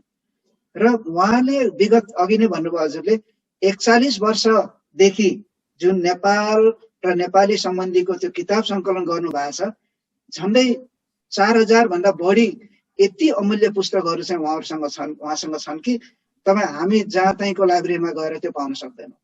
हेर्नुहोस्, 41 वर्ष लगाएर तपाईँको नेपालको पुरातात्विक विभागदेखि लिएर तपाईँ उहाँको इन्डियामा विभिन्न ठाउँमा गएर युके को लाइब्रेरीहरूबाट पनि उहाँले किताबहरू कपी गरेर कति किनेर त्यति धेरै समय र पैसा खर्च गरेर उहाँले त्यो किताब जम्मा गर्नु भएको छ। केही किताबहरू हामीलाई देखाउनु भयो। त्यो जो प्रेस नेपालमा प्रेस आउनुभन्दा पहिलेका हस्तलिखित पाण्डुलिपिहरूको कपी समेत पनि उहाँसँग त्यहाँसँग छन्। हेर्नुहोस्, त्यो इम्पोर्टेन्ट किताब, त्यस्तो इम्पोर्टेन्ट किताब चाहिँ अहिले राजु सितौलाजीको एउटा कोअर्डिनेसनमा चाहिँ नेपाली कम्युनिटीलाई एउटा दिन्छु भन्नेसम्म चाहिँ ड्यानले वचन दिनु भएकोमा हामीले धेरै गर्व गर्नुपर्छ र हामीले सबैले नेपाली भाषीको तर्फबाट म राजु भाइलाई धेरै धन्यवाद दिन चाहन्छु। हेर्नुहोस्, र ड्यानजीले जो भन्नुभएको छ, यो म पछि चाहिँ यो किताबहरूको मेरो यत्रो मेहनत र पैसा खर्च नजाओस्, कोही सङ्ग्रह होस् भन्ने उहाँको ठुलो इच्छा छ। त्यो इच्छालाई चाहिँ हामीले समेट्ने छौँ भनेर वचन पनि दिएका छौँ। अहिलेको लागि चाहिँ जो हाम्रो छ, तत्कालिक रूपमा हाम्रो यहाँको जस्तो विकसित किसिमको सबै सुविधा सम्पन्न लाइब्रेरी बनाउन सक्दैनौँ होला, होइन? लाइब्रेरी भन्न यहाँ बृहत सोचिन्छ, त्यो सक्दैन होला। तर पनि हामीले मिनी लाइब्रेरीको रूपमा भए पनि त्यो किताबहरूलाई हामीले संरक्षण गर्ने चाहिँ हाम्रो लक्ष्य छ। र्याक लाइब्रेरी या जस्तो ल्यापटप, प्रिन्टर, यहाँ त्यहाँ जम्मै चिजको नभए पनि, अडियो भिजुअल नभए पनि एउटा र्याक लाइब्रेरी बनाउन सक्छौँ। र त्यो प्रक्रियामा चाहिँ म फेरि पनि राजेश तौलाजीलाई, उहाँ सब भाइलाई चाहिँ फेरि अनुरोध गर्दछु। उहाँ निरन्तर उहाँसँग यो प्रक्रियामा लागिरहनुहुन्छ र त्यो भनौँ न हस्तान्तरणको प्रक्रियामा उहाँले पूर्ण विश्वास छ हामीलाई, उहाँले नै मुख्य भूमिका खेल्नुहुन्छ। र त्यो फेरि पनि म यहाँहरूलाई जानकारी गराउँछु, यति महत्त्वपूर्ण किताब छ कि मैले भने नि 41 वर्ष लगाएर कसैले सङ्कलन गरेको चिज कति पैसा खर्च भयो होला र कति समय लाग्यो होला, कति महत्त्वपूर्ण छ भने मैले फेरि भन्नु परेन। त्यो सम्पत्ति हाम्रो समुदायको हुनेछ एक दिन, त्यसमा पनि हामी उत्साहित हुन्छौँ। धेरै धेरै धन्यवाद। अब म अब एउटा हामी लगभग सबै कुरामा छलफल गरिसकेका छौँ र मलाई एउटा विषय थप्न मन लाग्यो। यो कोरोनाले यस्तो महामारी फैलिरहेको छ, यहाँहरू नेपाली समुदायको हितको लागि नेतृत्व गरेको नेपाली घरका पदाधिकारीज्यूहरू हुनुहुन्छ, जो नेतृत्व गर्ने मान्छेले पनि धेरै कुरा हुन्छ नि सहन पर्ने हुन्छ, कहिले गाली सहनुपर्छ, कहिले ताली पनि सहन पर्ने हुन्छ। तर यत्रो कोरोना महामारीको बारेमा बेलामा यहाँहरूले खासै त्यस्तो जनचेतनामूलक कार्यक्रम त केही पनि ल्याउन सक्नु भएन जस्तो लाग्यो मलाई। होइन, यस बारेमा चाहिँ हाम्रो उपाध्यक्ष जगदीश सर हजुरले के बताइदिनुहोस् न। प्रश्नको लागि धन्यवाद। जस्तो कोरोनाको लागि जनचेतनामूलक कार्यक्रमहरू हामीले सुरुदेखि नै गरिआएका हौँ। त्यसमा हामी अरू संस्थाहरूसित पनि सहभागी रह्यौँ। हामीले नेपाली घरले मूलत तीन किसिमले सहयोग गरेको थियो। एउटा आर्थिक सहयोग, दोस्रो भौतिक सहयोग र तेस्रो मनोबल बढ्ने सहयोग। अब तपाईलाई जानकारी भयो कि भएन, हामीले जानकारी गराइदिनुस् न आज हामीले तत्कालीन अवस्थामा जब कोरोना सुरु भयो कोलोराडोमा, हामीले एउटा विज्ञप्ति निकालेका थियौं र भनेका थियौं जस्तो यसलाई चाहिँ हामी एक आपसमा साटौं। यो रोग हामीले कुनै अपराध गरेर यो रोग लाग्ने होइन, मानसिक रूपमा हामी सेयर गर्यौं भने यसलाई हामी नियन्त्रण गर्न सक्छौं। र हामी आवश्यक पर्यो भने यो पैसा तपाईहरुकै हो, तपाईहरुबाटै उठेको रकम हो र आवश्यकता अनुसार हामीले खर्च गर्ने गरी $5000 हाललाई चाहिँ छुट्याएका छौं। पहिलो चरणमा हामीले त्यो गर्यौं। त्यो गर्दाखेरि हामी नेपाली, बडो मलाई गर्व लाग्छ नेपाली हुनुमा, हामी अत्यन्त आर्थिक अनुशासित छौं। हामी आफ्नो अर्थतन्त्रलाई जस्तो कसरी मोर्गेज तिर्ने, कसरी खाना खाने, कसरी खर्च गर्ने यो मिलाउँछौं र हामीमा त्यो चाहिँ आर्थिक रूपमा सहयोग गर्नुपर्ने अवस्था आएन। त्यसपछि हामीले चाहिँ तत्कालीन अवस्थामा जति बेला मास्क पाइँदैन थियो, हामीले चाहिँ क्षेत्रगत, कोलोराडो ठुलो ठाउँ हो त्यसैले हामीले क्षेत्रगत रूपमा यसलाई चाहिँ डिभाइड गर्यौं र बोल्डरतिर र नेपालमा सिकेर आएको प्रविधि हामीले प्रयोग गर्यौं। मास्क नपाएको अवस्थामा बोल्डरमा दिनेश र चुनु श्रेष्ठले मास्क बनाएर उपलब्ध गराउनु भयो। लङमन्ड एरियामा नारायण र शोभा श्रेष्ठले गर्नुभयो। फ्रन्टनमा बालकृष्ण श्रेष्ठले गर्नुभयो र अरोरामा उत्तरा बरालजीले चाहिँ मास्क बनाइदिनु भयो। हाम्रा भोलिन्टियर साथीहरूले त्यो मास्कहरू चाहिँ सबै ठाउँमा बाँड्यौं। हाम्रा भोलिन्टियर साथीहरू त्यसमा खटिनु भयो। र अर्को कुरा, ह्यान्ड सेनिटाइजर पाइँदैन थियो। त्यो ह्यान्ड सेनिटाइजर पनि कति चाहिँ कोरोना लागेका साथीहरूलाई आवश्यकता अनुसार हामीले पुर्यायौं। यो चाहिँ भौतिक भयो। अनि अर्को मनोवैज्ञानिक रूपमा हामीले हरेक क्षेत्रमा एउटा समूह गठन गरेका थियौं किरणजी। जस्तो अरोराको कुरा गर्नुभयो भने हामी एक त हिँडडुल गर्न नसकिने अवस्था थियो र अर्को चाहिँ भेट्न चाहिँ नसकिने अवस्था थियो। हामीले चाहिँ एउटा ग्रुप क्रिएट गर्यौं। त्यस्तो ग्रुप अन्य ठाउँहरूमा पनि थियो र हामीले के गर्थ्यौं भन्दा कसैलाई चाहिँ पोजिटिभ देखियो भने उहाँहरूलाई पहिला प्रस्ताव राख्थ्यौं, ल हामीले के सहयोग गर्नुपर्छ र हामीले उहाँहरूलाई बाहिरबाट सामान किनेर ल्याइदिने र खाना बनाएर लगिदिने प्रस्ताव राखेका थियौं र कति ठाउँमा गर्यौं पनि। त्यो सब ग्रुप जो 10-12 जनाको थियो उहाँहरूलाई खाना लगिदिँदाखेरि पनि एक दिन लगिदिँदा भयो, एक दिन एकजनाले लग्दा 12 दिन गयो र यो जसले सहयोग गर्यो उहाँहरूलाई पनि टाइम धेरै दिनु परेन र जसले चाहिँ सहयोग लिनुभयो उहाँहरूलाई पनि एउटा मानसिक चाहिँ के अरे मनोबल बढ्यो। मलाई पढ्दा सहयोग गर्ने साथीहरू रहेछन् भनेर हामीले यो क्रमलाई अहिले पनि निरन्तरता राखिरहेका छौं र यो कार्यक्रम अन्तर्गत म समस्त नेपाली भाषी र यो कार्यक्रम हेरिराख्नु भएको श्रोताहरूमा, दर्शकहरूमा के अनुरोध गर्नुपर्छ भने हामीले के सहयोग गर्नुपर्छ, प्लिज हामी तयार छौं।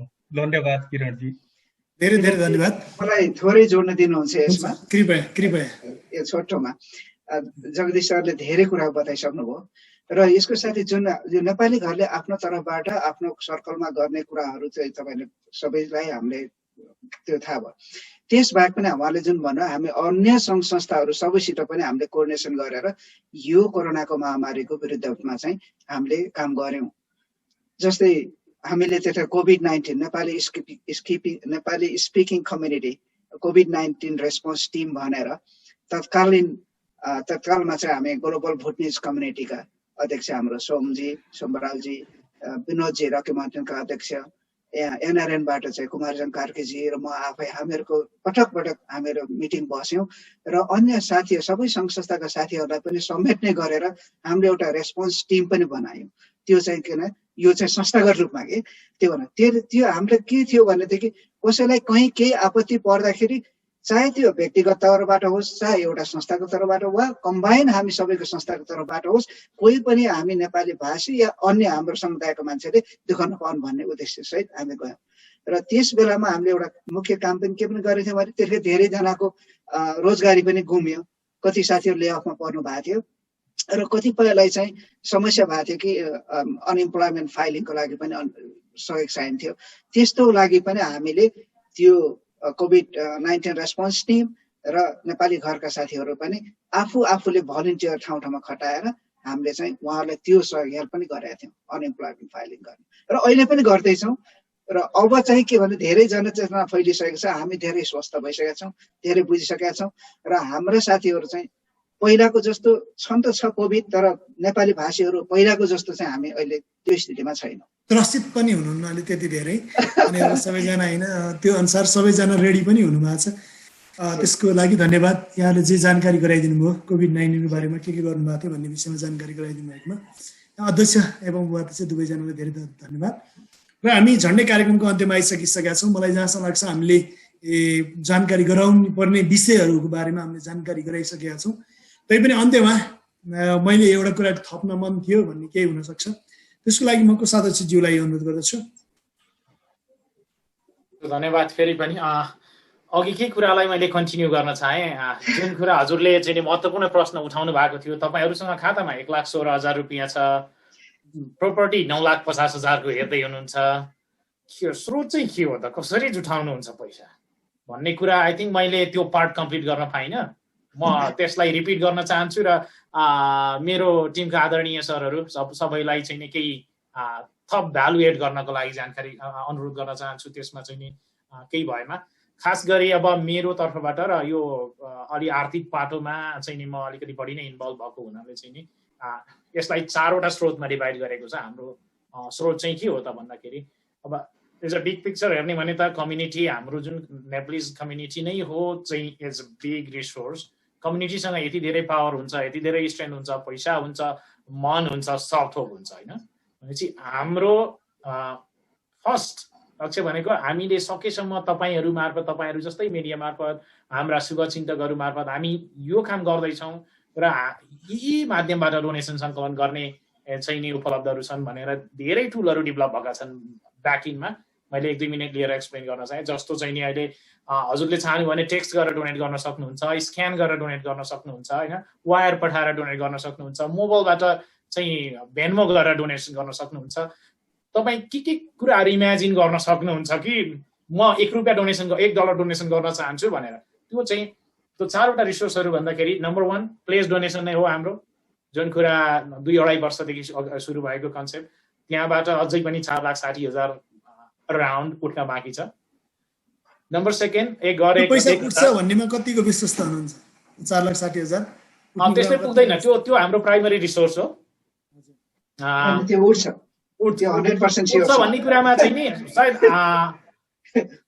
हजुरलाई म यति कुरा भने हाम्रो लक्ष्य 9,50,000 मात्रै हैन अहिलेको चाहिँ नि नेक्स्ट 6 मन्थको गोल भनेको हाम्रो 1 मिलियन रेज गर्ने हो 10 लाख अनि त्यसमा चाहिँ नि 4,60,000 उठ्छ 4,60,000 भन्दा बढी उठ्छ भन्ने कुरामा म विश्वस्त छु ताकि मैले हाम्रो बसन्तजी महासचिवजीले भन्नुभएको कुरालाई अलिकति इको गर्छु यहाँ कतिपय हाम्रा बिग सपोर्टर बिग डोनरहरू चाहिँ नि हामी भन्दा बढी एक्साइटेड हुनुहुन्छ ठिक छ तपाईहरु फ्रन्ट लाइनमा हुनुहुन्छ नेतृत्व गर्नु भएको छ मैले चाहिँ नि 10 बोलेको भने म 15 पुर्याउन सक्छु ताकि हाम्रो आधार भनेका तीनै हुन् नम्बर 1 भनेपछि फर्स्ट सोर्स प्लेज गरेको रकम दोस्रो नयाँ प्रोग्राम एक घर 1,000 एक परिवार 1,000 जति सक्दो बढी परिवारका हामी रिच आउट गर्न सक्छौं जस्तो कि मानिलियौं हामी कम्तीमा 200 परिवारमा रिच आउट गरेर $2 लाख एक घर 1,000 बराबर एक प्रोग्राम मार्फत कलेक्सन गर्ने लक्ष्य छ अर्को भनेको ग्रासरुट फन्ड रेजिङ हेर्नुहोस् जुन कोलोराडोमा कति नेपाली छन् भन्ने कुरा चाहिँ सुरुमा हजुरले सोध्नु भयो मानिलियौं हामी 15,000 रहेछौं भने 15,000 ले नै ल म $1 मात्रै डोनेसन गर्छु भन्नु भने उहाँहरु हामीसँग अरु 15,000 आउँछ हैन त्यसको लागि टुल त चाहियो नि $1 को चेक लेख्न सम्भव नहोला तर उहाँहरुले टेक्स्ट गरेर $1 डोनेसन गर्न सक्नुहुन्छ भनेपछि यदि म नेपाली हुँ नेपाली मूलको हुँ नेपाली भाषी हुँ र यो राम्रो कामको लागि मैले सहयोग गर्नुपर्छ भन्ने भावना चाहिँ नि सबैमा चाहिँ नि हामीले त्यो अवेरनेस जगाउन सक्यौँ र गऱ्यौँ भनेदेखि र त्यो टुल उपलब्ध गरायौँ भनेको जुन टुल डेभलप भइरहेछ भइसकेको पनि छ, हामी लगभग 90-95% प्रोग्रेसमा छौँ। जुन campaign grassroot fund raising campaign, grassroot भन्नाले हामीले चाहिँ $10,000 मात्रै भ्यालु दिने होइन, we appreciate each cent and every dollar. जसले $1 डोनेसन गर्छ त्यो पनि इम्पोर्टेन्ट हो, द्याट्स भेरी इम्पोर्टेन्ट। र हाम्रो लक्ष्य सबैभन्दा धेरै जनसमुदायसम्म पुगेर $1-1, $5-5, $10-10 भोलन्टियरली कसैलाई फोर्स गरेर हजुर भन्दाखेरि चाहिँ नि अब टर्मिनोलोजी भन्दै ग्रासरुट फन्ड रेजिङ क्याम्पेन मार्फत चाहिँ नि हामीले अर्को 2 लाख उठाउने लक्ष्य लिएका छौँ। र फोर्थ अप्सनमा चाहिँ नि अन्य नेपाली भाषी सङ्घ संस्थाहरू, नन प्रफिटहरू, जस्तो कि अब हाम्रो आफ्नो पर्सनल नेटवर्क छ, संस्थागत नेटवर्क छ, उहाँहरूलाई चाहिँ अपिल गरेर सहयोग मागेर चाहिँ जस्तो मेरो पर्सनल नेटवर्कको लागि कुरा गर्दा जस्तो सिएटलमा हुने, लस एन्जल्समा हुने, न्युयोर्कमा हुने साथीहरू, उहाँहरू त्यहाँ हुने लोकल नेपाली कम्युनिटीसँग अफिलिएट हुनुहुन्छ। उहाँहरू मार्फत त्यो कम्युनिटीको एड्रेस उपलब्ध गरेर हामी संस्थागत रिक्वेस्ट गरेर त्यहाँबाट हरेक सङ्घ संस्थाबाट 1,000-2,000 गरेर हाम्रो कम्तीमा 50,000 देखि 1 लाखसम्म डोनेसन कलेक्सन गर्ने लक्ष्य।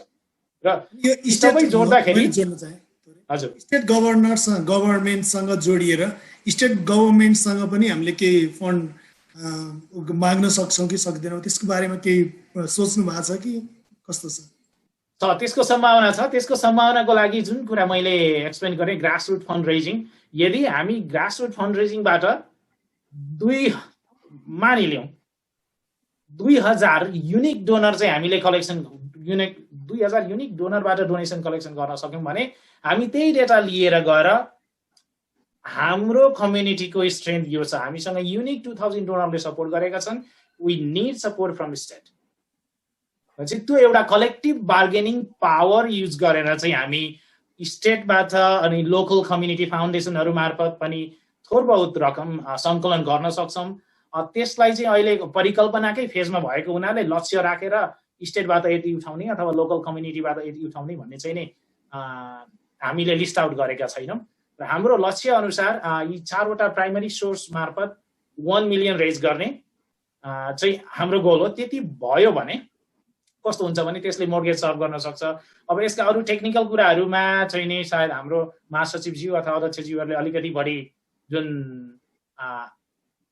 कसरी किन्ने त भन्ने विषयमा चाहिँ अब समयले साथ दियो अथवा ल ठिक छ तपाईँहरूले फन्ड रेज गर्न सक्नु भएन भने के गर्नुहुन्छ भन्ने क्वेसन भयो भने मानिलिउँ 5 लाख मात्रै उठाउनु भयो, अब के गर्नुहुन्छ, कि किन्ने कि नकिन्ने त भन्ने किसिमका प्रश्नहरू हजुरसँग छन् भने सायद चाहिँ नि हामी कहाँ केही 2-4वटा मोडलहरू उपलब्ध छन्।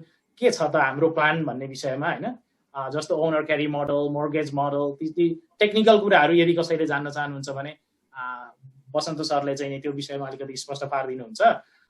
तर हाम्रो लक्ष्य किरणजी यो जुन प्लेटफर्म दिनुभयो आज हामीलाई हाम्रा कुराहरू राख्ने, म त यस्तो अनुभव गर्दैछु जब हामी यो अभियानको अब नेक्स्ट 4.5 to 5 मन्थ्समा हुनेछौँ, यो पेन्डेमिकसँग जुझ्दैकै क्रममा पनि त्यति बेला हुँदाखेरि चाहिँ नि हामीले यस्तो माहौल क्रिएट गरिसक्छौँ कि ला म त छुट्ने पो रहेछु कि क्या हो भन्ने किसिमको माहौल चाहिँ हामी कलेक्टिभली त्यो माहौल क्रिएट गर्छौँ, ताकि थोरै भयो नि $5 भयो नि डोनेसन गरौँ, $1 भयो नि डोनेसन गरौँ, $10 भयो नि गरौँ भन्ने किसिमको चाहिँ नै एकदमै ठुलो अभियान। र कोलोराडोमा मात्रै नभएर कोलोराडो भन्दा बाहिर रहनुभएका सम्पूर्ण नेपाली भाषी मात्रै नभएर नेपाली भाषीसँग सदा सहायता राख्नुहुने जति पनि लोकल कम्युनिटी, यहाँको नेटिभ स्पिकरहरू अथवा उहाँहरू हुनुहुन्छ, सबैलाई अपिल गरेर चाहिँ नि हाम्रो यो महान अभियानलाई चाहिँ सफल बनाउने लक्ष्य छ र यो कुरा म सम्भव देख्छु। र चाहिँ म मेरो आदरणीय टिम मेम्बरहरू जुन हुनुहुन्छ, प्रेसिडेन्ट, उपाध्यक्ष, उहाँहरूलाई पनि केही थप विषय चाहिँ यसमा भ्यालुएट गर्नको लागि अनुरोध गर्छु। पनि म जानेछु। धेरै धेरै धन्यवाद छ यहाँलाई। म अब महासचिवतिर जान चाहन्छु। उहाँ कोषाध्यक्षज्यूले 2-3टा क्वेसन त उहाँलाई भनिदिइसक्नुभयो पहिल्यै, मैले सोध्नुपर्ने क्वेसन उहाँले सोधिसक्नु भएको छ। त्यही क्वेसनको उत्तरबाट म सुरु गर्न चाहन्छु। हजुर, थ्याङ्क यू किरणजी अगेन र भोला भाइ। हाम्रो खास जस्तो अघि नै भोला भाइले लेआउट गरे जस्तो 3-4वटा प्लान हामीले त्यसलाई पहिला एक्जिक्युट गर्ने, त्यसलाई चाहिँ लागू गरेर कति सक्छौँ त्यो गर्ने, त त्यो भइहाल्यो।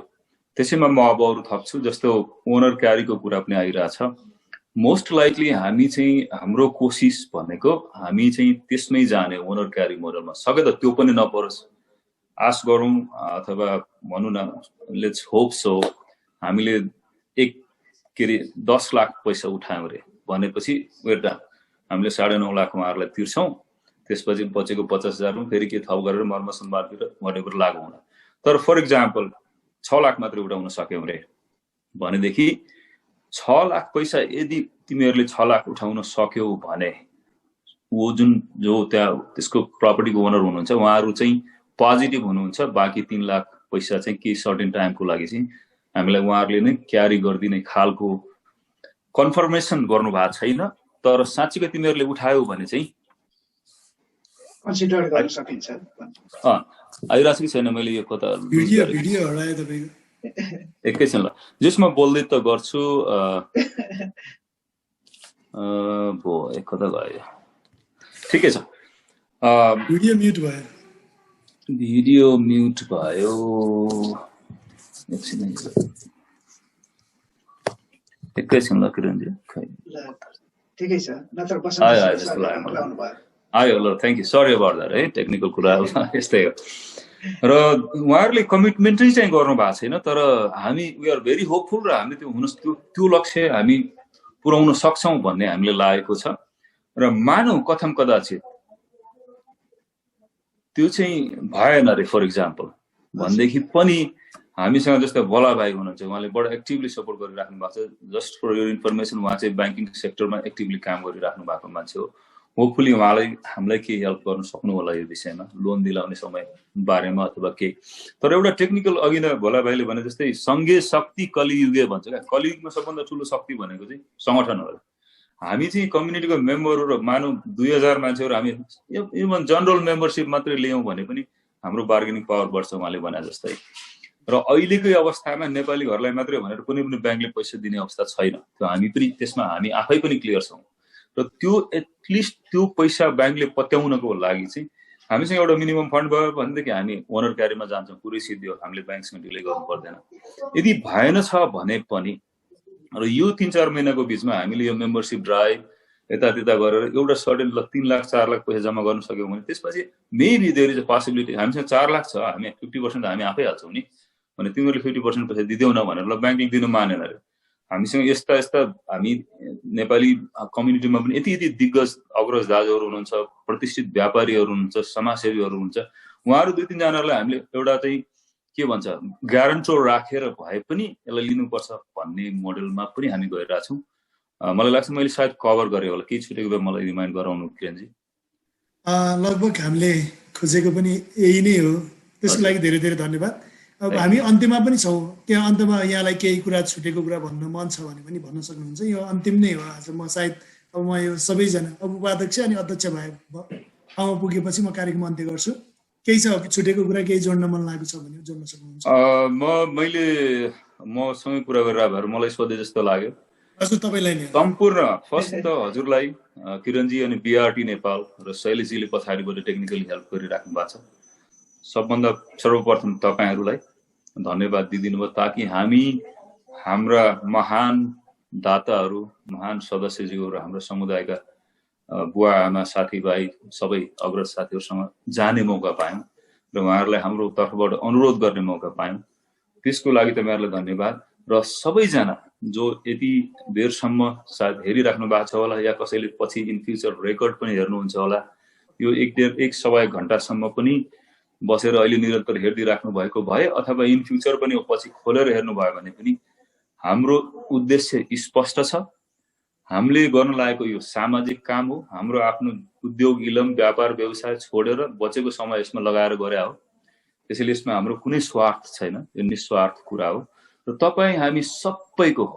त्यसैले हजुरहरू सबैलाई हामी आफैलाई पनि र हजुरहरू सबैलाई हामी यो आग्रह गर्छौँ, यो महान अभियानमा हामीले जसले जस्तो ठाउँबाट संस्थागत व्यक्तिगत जुन लेभलबाट सक्नुहुन्छ आर्थिक मानसिक भौतिक मानसिक सपोर्ट पनि हुन्छ नि। कतिजनाले तिमीहरू गर नि त, म पैसा त दिन सक्दिनँ तर एटलिस्ट नोहरी तिम्रो राम्रो काम गरिरहेको जाऊ है भन्ने पनि राम्रो काम गरिरहेको छौ भनेर अर्को एकजनालाई भनिदिनु भयो भने त्यो भनेपछि एउटा मनोबलको हिसाबले बढाइदिने कुराहरू पनि होला।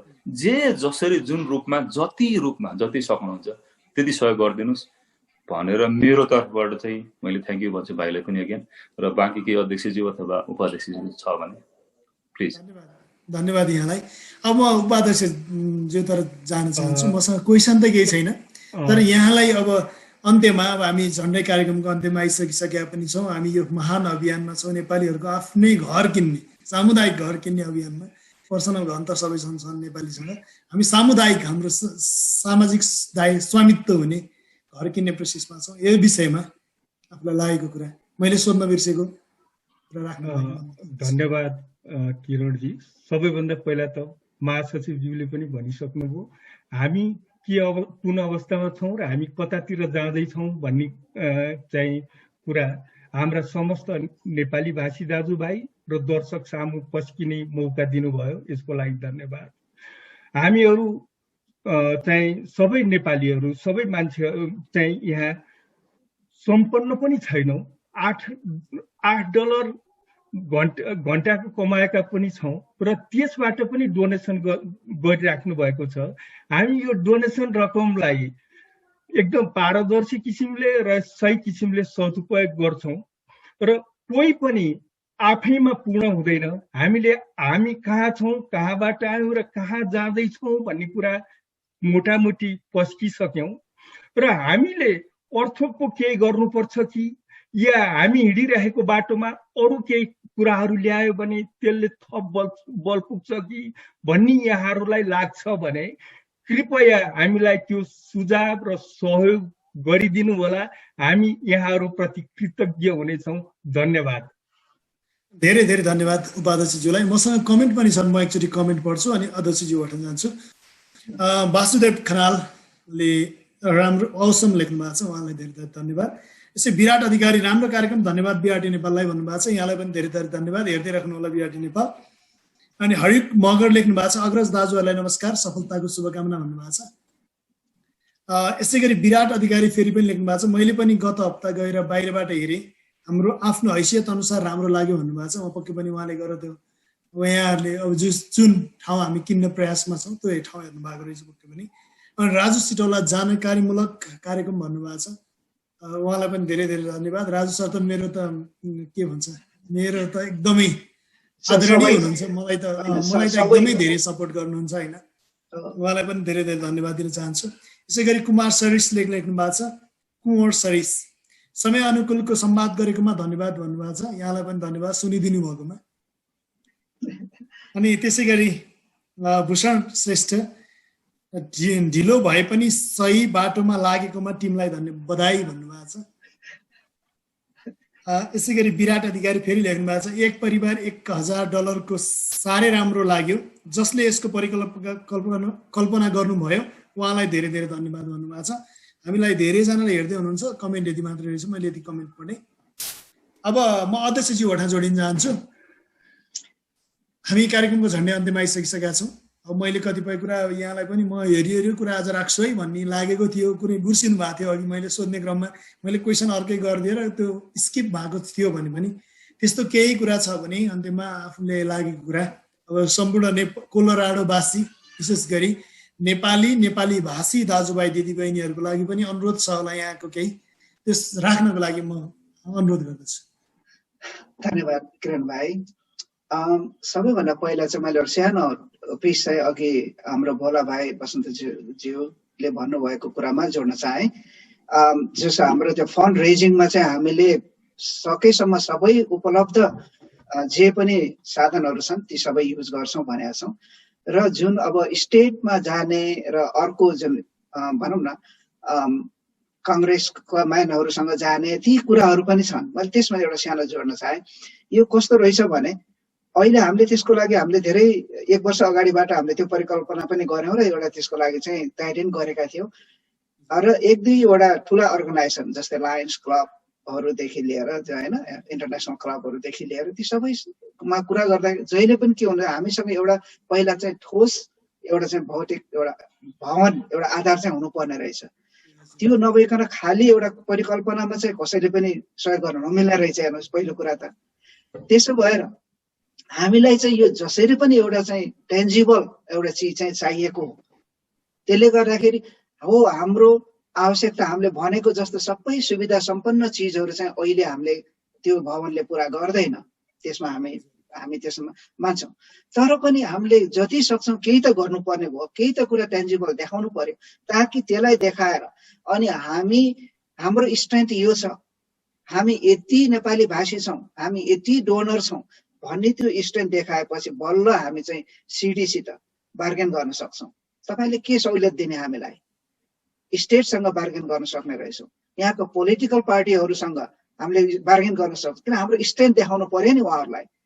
त्यसपछि चाहिँ अन्य सङ्घ संस्थाहरू जस्तै उदाहरणको लागि एउटा संस्थाले मैले लाइब्रेरी बनाइदिन्छु या मैले एउटा हेल्थ क्याम्प चलाउने चाहिँ एउटा हल बनाइदिन सक्छु भन्नुभयो भने चाहिँ त्यसलाई पनि ती संस्थालाई पनि हामीले एउटा प्रोग्राम चाहिँ देखाउनु पर्यो नि, यो ठाउँमा यति बाई यतिको यो स्ट्रक्चरको बनाउने हो भनेपछि बल्ल उहाँबाट फन्डिङ आउँदो रहेछ। त्यसले गर्दा पहिला हामीले यो सुरुवात गरौँ साथीहरू सबै मिलेर, त्यसपछि चाहिँ बाँकी वेहरू चाहिँ एक्सटर्नल डोनरहरू पाउने कुराहरू चाहिँ हामी त्यसमा जान्छौँ। र यो एउटा मैले पाटो यहाँलाई जोडेँ, त्यसलाई हामीले बिर्सेका छैनौँ। र अन्त्यमा चाहिँ म यहाँलाई समराइज गर्दै के भन्न चाहन्छु भने सबै साथीहरूले के अरे भन्नुभयो, आफू किरणजी आफैले कति कुराहरू प्रश्न पार्नुभयो र बटम लाइन के हो भने यो कम्युनिटी सेन्टर, यो जुन नेपाली घर भनिराखेको छ त्यसलाई एउटा व्यक्ति या संस्था नसोचिदिनु होला। यो कम्युनिटी सेन्टर, सामुदायिक सेन्टर भनेर यसलाई बुझ्नु पर्यो। नेपाली घर भन्दा बित्तिकै त्यो हिसाबले लिनु पर्यो। योमा सबैको स्वामित्व रहने भन्ने कुरामा हामी सबै प्रष्ट हुनु पर्यो। सञ्चालन प्रक्रिया कसरी हुन्छ? भोलि नेपाली घर एउटा संस्थाले मात्रै बलजफ्ती गर्ने, एकतर्फी गर्ने हो कि भन्ने पनि कतै लाग्न सक्छ। त्यो हुँदैन, किनकि यो समुदायको सबैको भइसकेपछि नेपाली घरले एउटा आफ्नो उद्देश्य अनुरूपको एउटा लक्ष्य पूरा गरेर राख्छ। सञ्चालन प्रक्रिया कसरी गर्ने भन्ने जिम्मा चाहिँ तपाईँ हामी सबै समुदायको पर्छ। त्यतिखेर के कुरा चाहिँ फिजिबल हुन्छ, त्यसलाई कसरी सञ्चालन गर्न सकिन्छ, स्ट्यान्डर्ड नर्म के हो, अरू सङ्घ संस्था कसरी चल्या छन्, अरू कम्युनिटी साझा सम्पत्तिहरू कसरी चल्या छन्, किन हामी मात्रै त एकदम नौलो चिज गर्न त होइन। हजारौँ यस्ता खालका संस्थाहरू छन्, यस्ता खालका सामूहिक सम्पत्तिहरू छन्, कसरी चल्या छन्, त्यसको स्ट्यान्डर्ड प्रोसेस के हो, हामी त्यहीमै जान्छौँ। हाम्रो समुदायले जसरी चाहन्छ, जसरी संरचनामा जाने हो त्यसमा पनि हामी क्लियर छौँ। कसैले यसमा दुविधा चाहिँ नराख्नु होला। र यो हिँड्ने क्रममा यो एउटा कुनै सबैको हाम्रो समुदायको काम गर्ने कुरामा चाहिँ कसैले कतिखेर बलजफ्ती हुन सक्छ, सबैको विचार विमर्शहरू, सबैको कुराहरू त्यहाँ नसमेटिन पनि सक्छ। त्यस्तो केही भएको छ भने पनि यहाँहरूले कति पनि दुःख नमान्नु होला प्लिज। र रह्यो म यहाँहरू सबैलाई यो अभियान सफल पारौँ, लक्ष्य ठुलो छ। तपाईँ हामीहरू यो 15,000 हाम्रो जुन ड्रफ डाटा छ, तर हामीले एक्चुअल डाटामा पनि हामी नेपाली भाषी भुटनिज कम्युनिटी साथीहरू, आसामिजहरू, हामी सबै ठाउँबाट आएका नेपाली भाषीहरूको समुदायलाई हामीले जोड्ने हो भने हामीले यो किन बनाउन सक्दैनौँ? हाम्रो सम्पत्ति, हाम्रो सन्ततिहरूको लागि चाहिँ यो साझा सम्पत्ति हो, मेरो पनि हो भन्ने किसिमको एउटा सामूहिक सम्पत्ति किन बनाउन सक्दैनौँ? तपाईँ हामीहरू सबैले आफ्नो व्यवसाय बिजनेस गरेका छौँ, जागिर खाएका छौँ, छोराछोरी पढाएका छौँ, डाक्टर इन्जिनियर बनाएका छौँ, घर किनेका छौँ या किन्ने प्रोसेस सबै आफ्नो विकास गरेका छौँ। के सबैको लागि चाहिँ थोरै थोरै मात्रै पनि मद्दत गरेर हामी यति धेरैले एउटा जब भनौँ न आफ्नो पहिचान झल्कने त्यो हो, त्यहाँ गएर हेर त्यो हो नेपाली, नेपाल भन्ने कुरा तिमी त्यहाँ बुझ्छौ भन्ने कुरा हामीले किन गर्न सक्दैनौँ? सक्छौँ साथीहरू। हामी एक मन लागौँ। जो साथीहरू अगाडि बढ्नु भएको छ उहाँहरूलाई हेल्प गरौँ। पैसै दिएर हेल्प गर्नुपर्छ भन्ने छैन। अघि कोषाध्यक्षले भन्नुभयो ठुला डोनर, साना डोनर भन्ने कुराको भेदभाव हुँदैन। मनले मात्रै पनि तपाईँहरूले सहयोग गर्नुभयो भने हामी सफल हुन्छौँ। त्यसले गर्दाखेरि प्लिज यो जो प्लेज गर्नुभएका दाताहरू उहाँहरूलाई विनम्र अनुरोध फेरि पनि गर्छु, समय आएको छ सरहरू। अब हामीले यो बेलामा गरेनौँ भने हामी चाहिँ पछि हट्नु पर्यो भने फेरि अर्को दशक हामीले कुर्नु पर्नेछ यो स्थितिमा आउनलाई। त्यो स्थिति नहोस्। जो प्लेस गर्नुभन्दा पहिलाकै बेला अहिलेसम्म पैसै दिइसक्नु भएको छ, उहाँले बोलेको पैसा हामीलाई नगदै दिनुभएको छ। हेर्नुहोस्, ती उहाँहरूलाई त मैले धेरै धेरै धन्यवाद। तपाईँहरूको पैसा एक पैसा कसैको पनि जगदीश सरले भने जस्तो कहीँ पैसा पनि खेर जाँदैन। मर्नु पर्ला बरु समुदायको पैसा एक रति पनि हाम्रो सास रहन्जेल चाहिँ तपाईँहरूको पैसा खेर जाँदैन। यति कुरा चाहिँ तपाईँहरूलाई हामीले विश्वास दिलाउन चाहन्छौँ। मर्न परोस्, तर हामीले यो ट्रान्सपारेन्ट राख्न खोजेको कुरा पनि जुन सिस्टम डेभलप गरेको पनि त्यो हो। यो काफीको पन्नामा पैसा उठाउँदै गयो भने भरे त्यो नहोला भनेर पनि यो सिस्टम डेभलप गर्न हामीलाई 6 महिना लाग्यो हो। हामीसँग त्यो कुरा छ, हजुरलाई विश्वास दिलाउन चाहन्छु। प्लिज यसमा केही दुविधा नराखेर जति सक्नुहुन्छ, महिना दिनको $1 को हिसाबले हुन्छ कि महिनाको 50ले हुन्छ कि हजुरले 1 वर्षलाई गर्नुहुन्छ कि 2 वर्षलाई गर्नुहुन्छ कि जसरी हुन्छ यो समुदाय केन्द्रमा चाहिँ हजुर पनि सहभागिता होस्।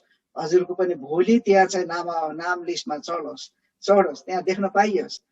र अर्को कुरा चाहिँ हजुरले जुन आफ्नो गच्छे अनुसार, आफ्नो इज्जत अनुसार, आफ्नो सक्ने अनुसारको जुन दानको लेभल हुन्छ त्यो अनुसारको सम्मान त हजुरहरूलाई सबैलाई प्राप्त हुन्छ। हेर्नुहोस्, यो होइन कि त्यो अवश्य पनि त्यो सम्मानको दिने क्रममा चाहिँ हुन्छ। त्यही भएर सक्नेले धेरै गरौँ, हेर्नुहोस्, नसके पनि थोरै गरौँ, केही न केही चाहिँ गरौँ भन्ने चाहिँ हाम्रो अभिप्राय हो। किरणजी, तपाईँलाई धेरै धन्यवाद। यो सान्दर्भिक कुराहरू सोध्नुभयो, हामीलाई यो समय दिनुभयो। बीआरटी नेपालका चेयरम्यान र चिफ एडिटर शैलेशजी, तपाईँ हामी धेरै कुरा गर्छौँ, तपाईँले धेरै मद्दत गर्नुभएको छ यो अभियानलाई। र तपाईँ बीआरटी नेपाल अनि सम्पूर्ण परिवारलाई पनि हामी फेरि धेरै धन्यवाद चाहन्छौँ।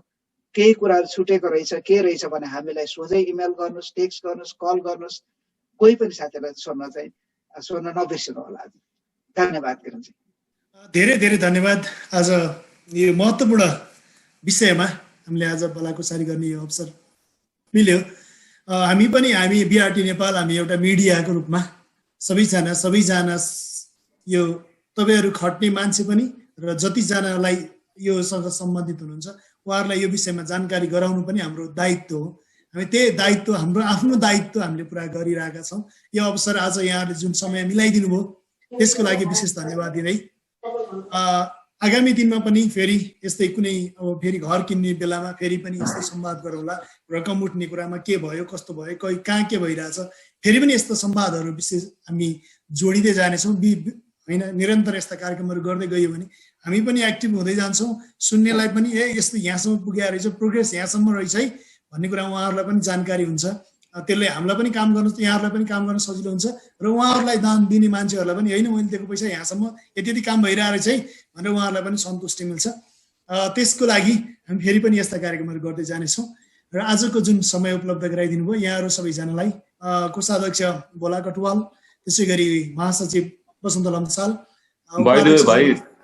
भाइले साह्रै राम्रो प्रस्तुति गर्नुभयो र धेरै प्रोग्रेस गर्नुभएको छ। म राम्रो कुराको जहिले पनि प्रशंसा जहाँ पनि गर्नुपर्छ। हार्दिक आभारी छु।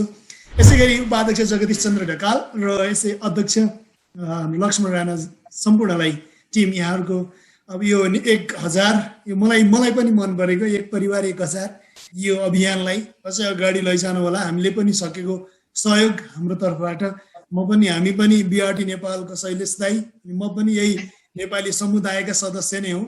हामी पनि यहाँहरूको सपोर्टमै हुन्छौँ, यसरी बुझिदिनु होला।